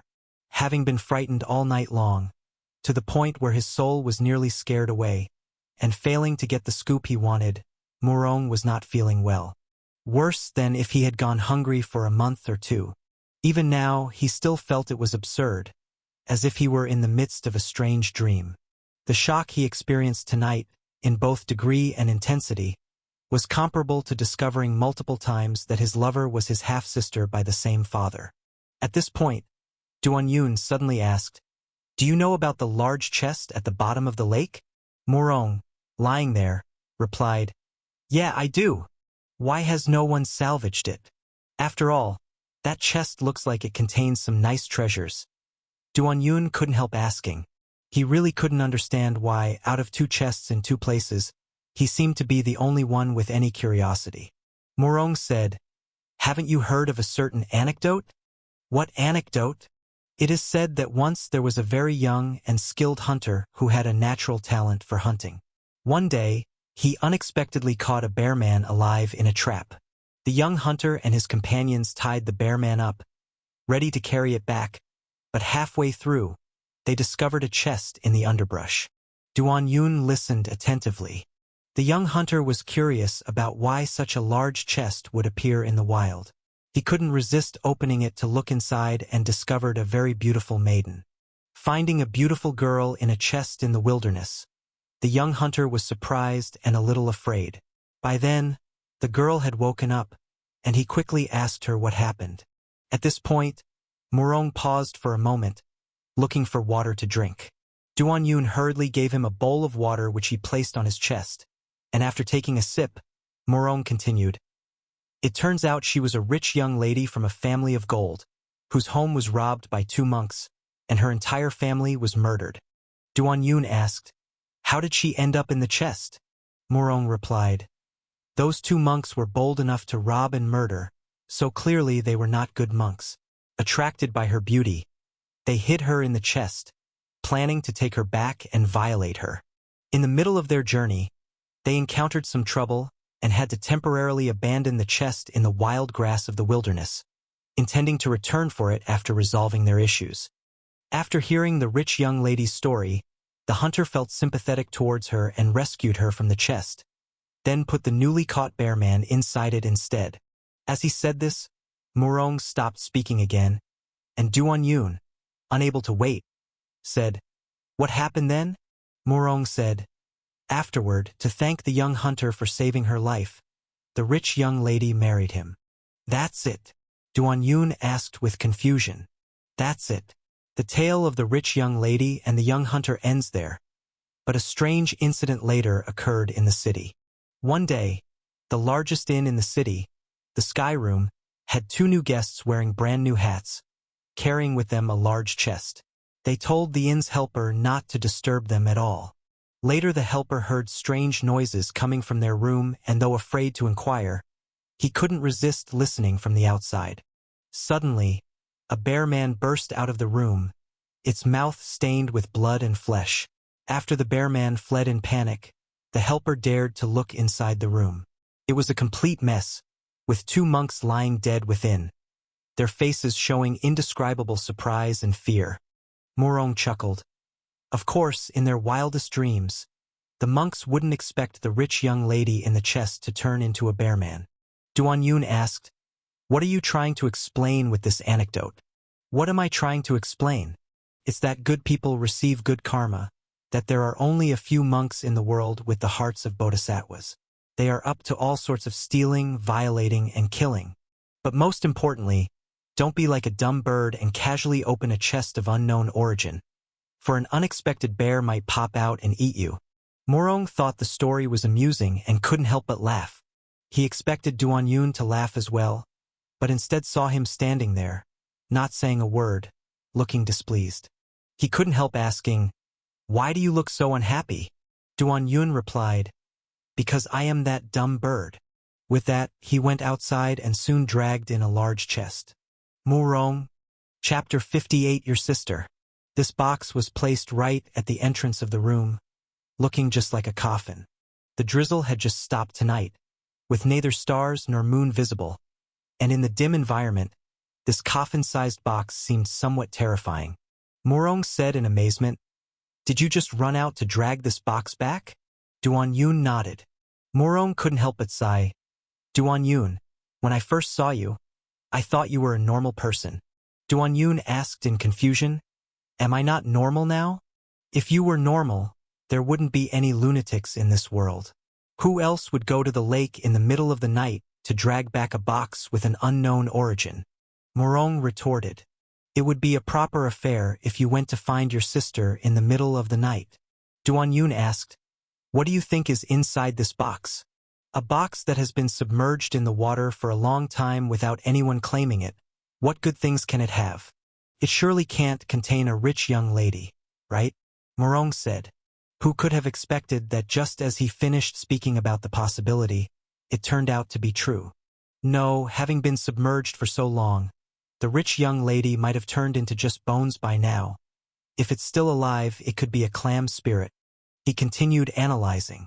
Don't say, as he analyzed this and that, he seemed to have been infected, also becoming curious about what exactly was inside the box. Clam spirit? Are clam spirits popular around here? Duan Yun curiously asked. Yes, clam spirits, the favorite fantasy of men, are said to not only be gentle and virtuous, but also to bring men an indescribable pleasure. Don't you have clam spirits where you're from? Morong asked. In our place, it's popular with snail girls. Whether it's clam spirit or snail girl, we'll know once we open it. Morong said. Then you open it, said Duan Yun. Why should I open it? I don't feel like opening it. It's your box. Why should it have anything to do with me? Saying that, Morong lay back down again. Duan Yun seriously said, mainly because I opened a similar box last time, and it didn't end well. How badly? There was a bear inside, Duan Yun responded. Did you really open a box to find a bear inside? Morong was surprised. If not for Duan Yun's clear gaze and sincere expression, plus his tendency to be overly confident and not much of a liar, Morong might have thought Duan Yun was joking with him and his proverb. No wonder his expression was like that of a murderer before. So he really had been a fool before, but he still doesn't feel like opening it, because he knows that Duan Yun definitely wouldn't be able to resist. After all, someone willing to drag this box all the way back surely has an insane level of curiosity. Sure enough, Duan Yun had already taken out his knife, ready to open the box. The next moment, Morong noticed something amiss and said, Wait, the box is nailed shut? He had been lying down all along and hadn't noticed the specific condition of the box until he saw Duan Yun using a knife to pry out the nails. Duan Yun nodded and said, Yes, a total of 18 nails. It couldn't be that, could it? At that moment, Morong's voice changed a bit. Duan Yun puzzledly asked, Which one? Have you heard of zombies before? Morong suddenly said. Duan Yun raised an eyebrow and said, I've heard. He vividly remembered the corpse chaser, Huang Laosher, who probably had married his childhood sweetheart by now. He wondered if the cultivation he practiced had any effects on nourishing yin and strengthening yang, or if it helped them have children. You mean, there might be a zombie inside? Duan Yun asked in confusion. Now that his sword skills had moderately improved and his strength greatly enhanced, but having been scared by zombie movies as a kid, he still had some psychological shadows regarding these creatures. Morong said, I've heard of a type of zombie called Corpse King, covered in green hair, invulnerable to swords or spears, absolutely indestructible. The only way to deal with it is to wait for it to stand stiff, and then confine it in a cypress wood box filled with salt and nail it shut with 18 old ship nails. Then submerge it in water to prevent this evil creature from biting and eating people. As he spoke, a cold wind blew, causing the old windows to rattle terribly, suddenly filling the surroundings with a strange atmosphere. Duan Yun raised an eyebrow and said, Now that you have me by your side, dual masters of sword and saber, and you being a 1 in 10,000 sword talent, should we fear a zombie? You're supporting me? Without a word, Morong, clutching his blanket, moved farther away, voluntarily giving up the leading position. Before Duan Yun mastered the 7 layers of spring rain, he relied on the Jade Sword True Understanding to make his way through the martial world. Although he did not earn a title of heroism, he did inadvertently gain a reputation as Old Demon Duan. Although part of this reputation was due to the deliberate framing by his enemies, it also indirectly proved that his strength was formidable. Now, with the addition of 7 layers of spring rain, his power has greatly increased. Even if the Morong sisters come again, he would have a good chance of subduing and keeping them. However, if he were to face a zombie rumored to be covered with green hair and hailed as the Corpse King, it's uncertain whether he could handle it. Dealing with these eerie beings was not his specialty. Yet at this moment, he still couldn't help but want to open the box. He was certain there was something wrong with the swordsmanship inside the box. He felt an irresistible urge to open it. I am a one-in-a-million cultivation prodigy. What's there to be afraid of? Duan Yun muttered as he began to pry the box open. Eventually, this was all Murong brothers' speculation. What was actually inside, no one could say for certain. To be honest, this was not the first time Duan Yun was opening a box. Yet he still felt a mix of nervousness and excitement, especially after hearing that the box might contain the Corpse King. The feeling of opening a treasure chest was like this, let alone a mysterious one from this absurd world. 18 nails, and in a flash, Duan Yun pried out 16 of them. When only 2 nails were left, he went back to his room and brought out his iron sword. Dual masters of sword and saber, he must come fully armed. The box seemed to have been soaked in the water for a long time. It was damp, with mud and some water plants hanging at the lower edge. At that moment, with both sword and saber in hand, Duan Yun pried simultaneously with both hands, and the remaining 2 nails were also removed. Different from the former box, this one had no locks, only thick boat nails. So Duan Yun leveraged with his sword, and with a thud, the lid of the box popped open. Almost simultaneously, he retreated 10 steps away. Due to recent financial constraints and busyness, Duan Yun had no oil lamp to use, so the mouth of the box was pitch dark, resembling a gaping mouth in the darkness. At this moment, Duan Yun intended to go check it out with the Murong brothers, only to find that they, who were just asleep in a corner of the room, had disappeared. Damn, when did they run off? At this time, Duan Yun took a deep breath. With a sword in his right hand and a saber in his left, he moved closer to the box. Under the dim light, he glanced inside the box. At first glance, he felt chill run down his spine and goosebumps all over his body, because he saw a human figure. Is it really a zombie? After looking a bit longer, Duan Yun froze. He kept staring, observing very carefully. What's inside? Not knowing when they disappeared or reappeared, the Murong brothers asked faintly. Duan Yun frowned and said, if this is a zombie, then it could also compete in a beauty contest.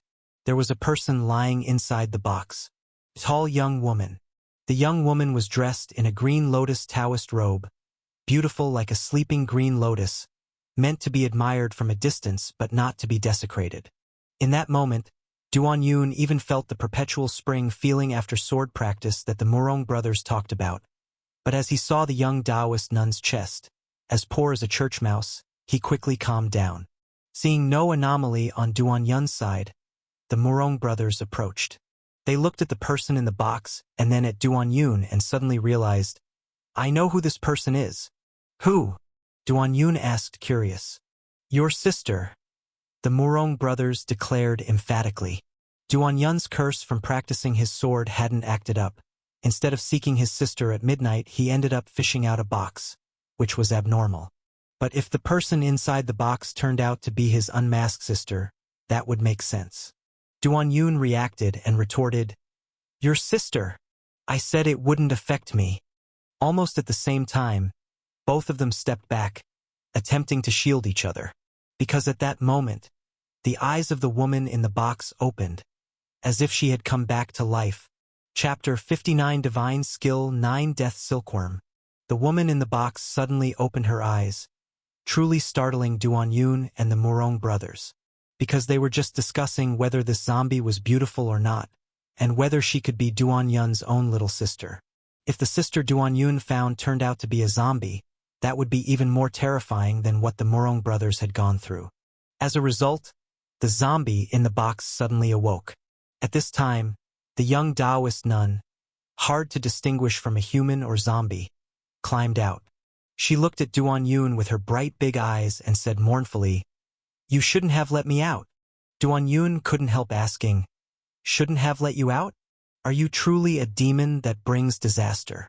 Even though the Taoist nun looked lovely, her face was as white as paper, making her seem less human.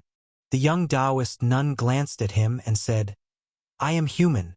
Why then, as a human, were you nailed into a box, sunk into the water, and still not dead after so long? The Murong brothers raised this professional question. At this point, the young Taoist nun laughed and said, ever heard of cultivation? You two big men, do you really need to be so frightened? Seeing their ghost-like stares, especially the one shielded in front with a sword in his left hand and a knife in the right, as if he would go insane with any further provocation, she found it quite amusing. What kind of cultivation technique requires such training? Asked Duan Yun. 9 Death Silkworm. As long as I feign death for 91 days in that enclosed environment, I will achieve minor success. Today is the 89th day, the young Taoist nun said faintly. Duan Yun couldn't help but ask the Murong brothers, have you ever heard of this cultivation technique? It seems like a technique from Tianzhou, derived from Taoist divine skills. The Murong brothers said. Watching the Taoist nun's outfit, Duan Yun realized he had messed up and said, so if I stuff you back in now, would it still work? The young Taoist nun shook her head and said, it's useless once interrupted. By now, the sky was already getting light, and the Taoist nun glanced outside and said, I need to go. Won't you stay for a meal? Duan Yun genuinely felt guilty for disrupting her cultivation. The young Taoist nun refused, saying, no need to eat. If I don't leave now, you might also get into trouble. Trouble? What trouble? Asked Duan Yun.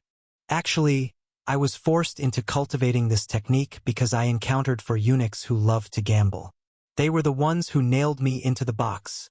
The young Taoist nun replied. Eunuchs who love to gamble?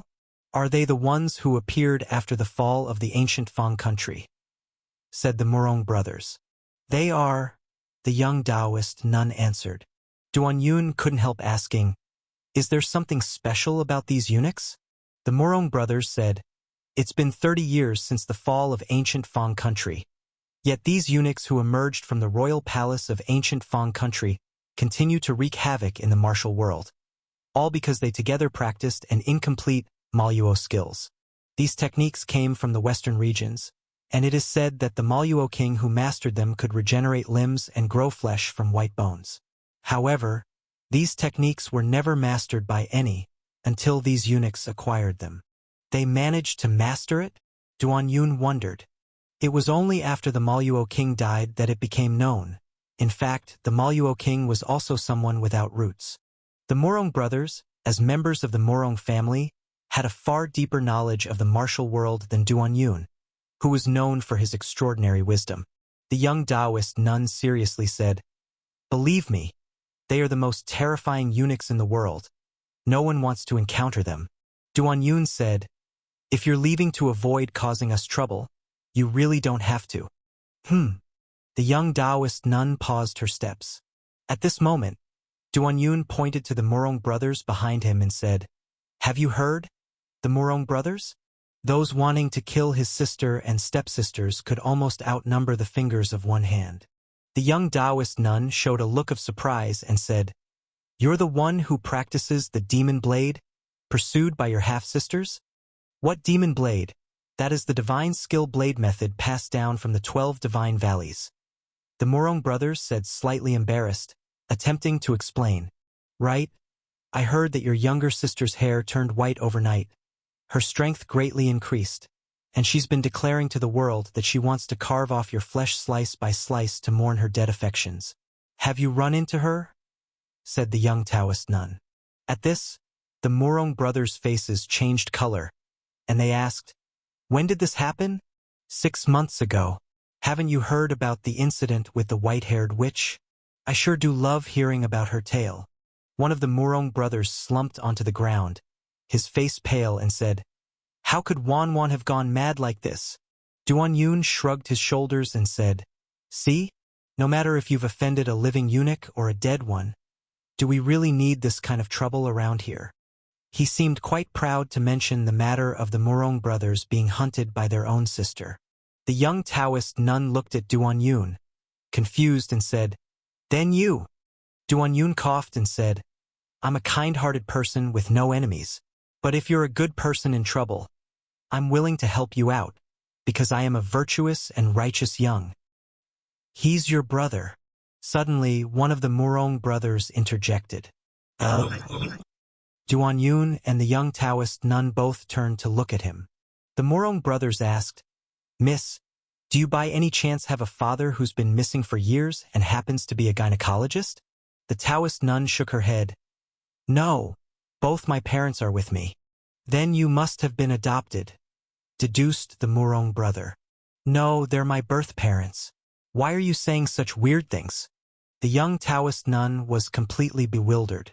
At this point, the Murong brother glanced at the sword in Duan Yun's hand. Coming to a realization, the young Taoist nun turned to Duan Yun and said, You didn't happen to have trained with that demon blade, did you? The Murong brother analyzed. Tonight, just as his sword technique was perfected, he was in such a rush to drag this chest back here and couldn't wait to open it, almost as if his wife was inside. Based on my extensive experience, it's very likely that you are his half-sister from the same father. You two must also find each other particularly pleasing to the eye, feeling like it's springtime, right? As soon as this was said, Duan Yun and the young Taoist nun, who had been looking at each other, suddenly averted their gazes. The young Taoist nun angrily said, I don't have a brother, and it's impossible for me to have one. And why would I like a dummy who drags chests home for no reason? Unable to hold back, Duan Yun berated the Murong brothers. I've said it before, I'm a 1 in a million cultivation prodigy. How could I possibly be struck with the same curse as you? Besides, even if I were to look for a wife, I definitely wouldn't choose someone who is flat and unremarkable. Who are you calling flat and unremarkable? The young Taoist nun complained with frustration. The Murong brothers said, Look, you're already flirting with each other. Shut up. Shut up. Duan Yun and the Taoist nun exclaimed in unison. Scolding me is pointless. The first time one encounters a love interest but it turns out to be fateful calamity is always hard to accept. If you two don't believe it, then take some time to go ask the girl's parents. Won't everything become clear then? Go ahead and ask. How could I possibly have a brother who likes to drag chests around out of nowhere after all these years? Said the young Taoist nun. Duan Yun agreed.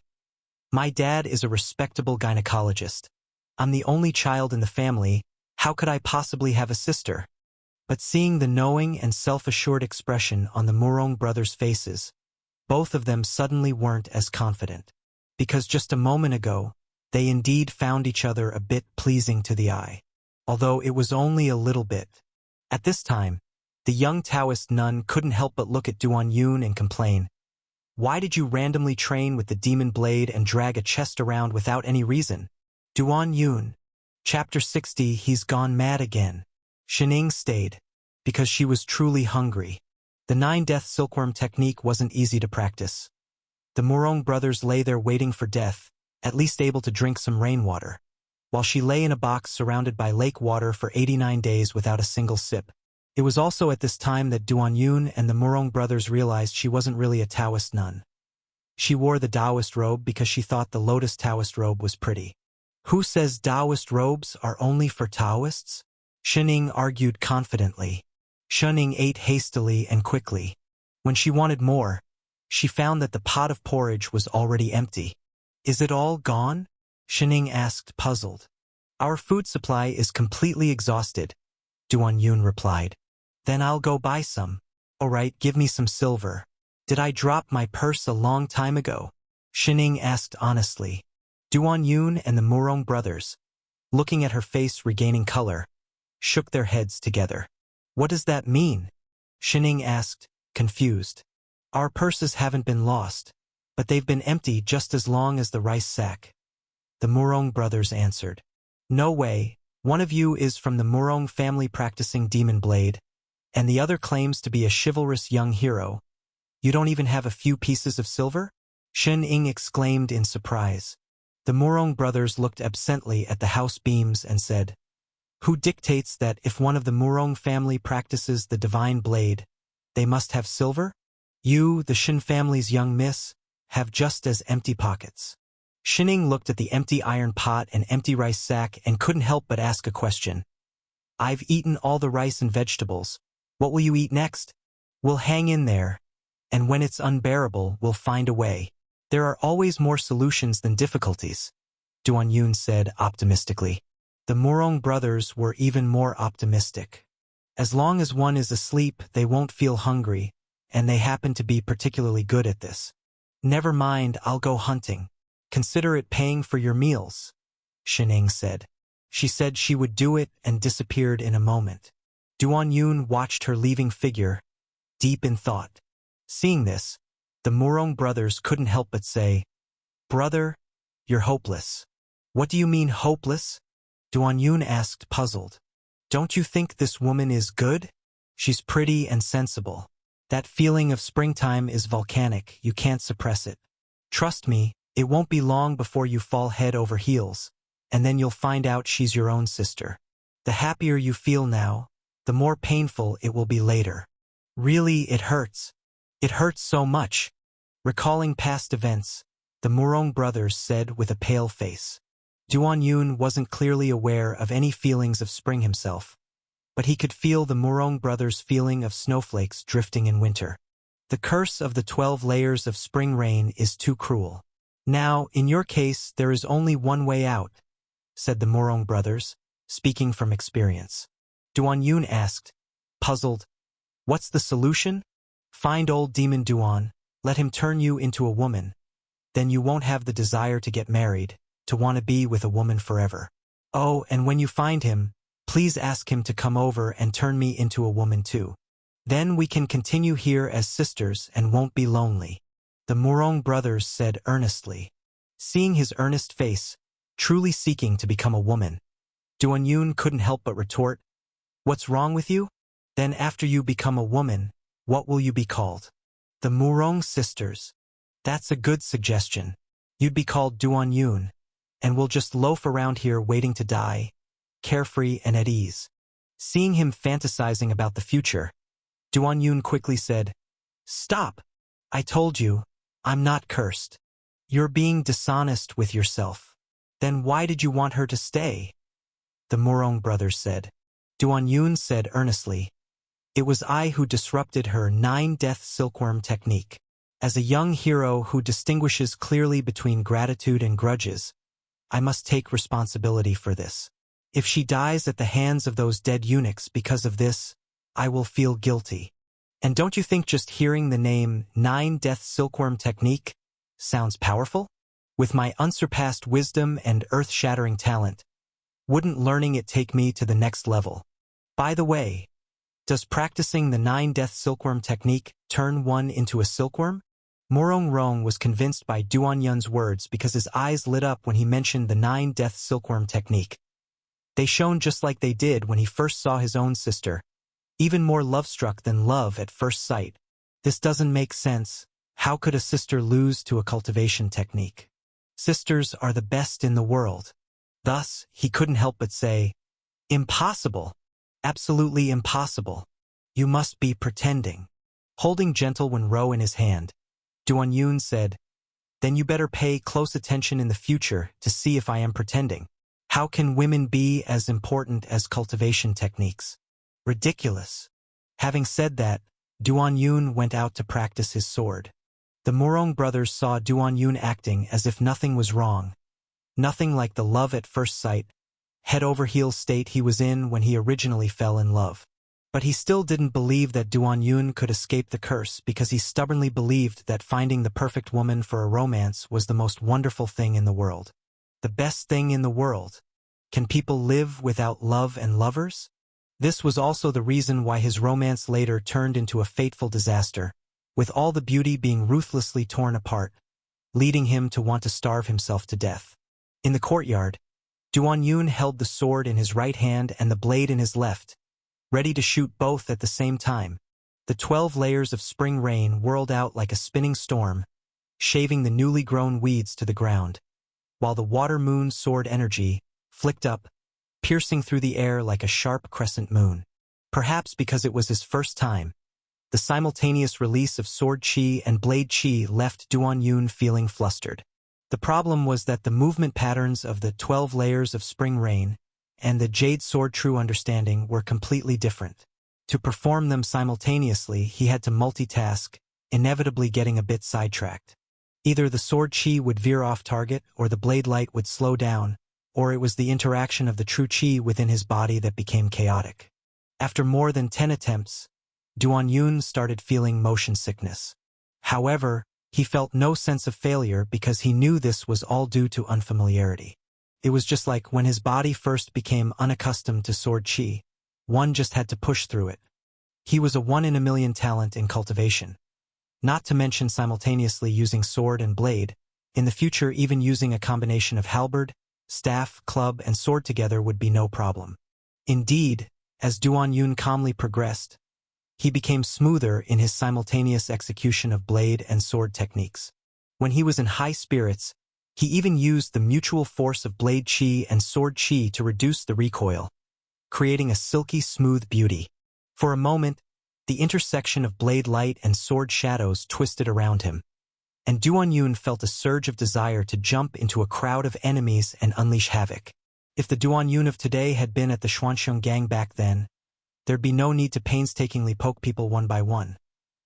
He could just leap in and destroy everything, including the buildings. Thinking of that scenario, Duan Yun got worked up. Rotate. Damn it. Rotate 12 layers of spring rain. And embrace Sparrowtail at the same time. Boom, boom, boom. Another house was demolished into tatters. Within the swirling dust, the Murong brothers couldn't see Duan Yun himself, only catching glimpses of half a sword immortal Dharma image, and countless whirling cuts of blade light and sword shadow.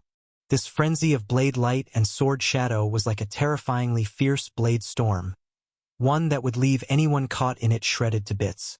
In the midst of this storm, from time to time, a sharp elbow or a direct slashing sword chi would burst forth. Totally insane.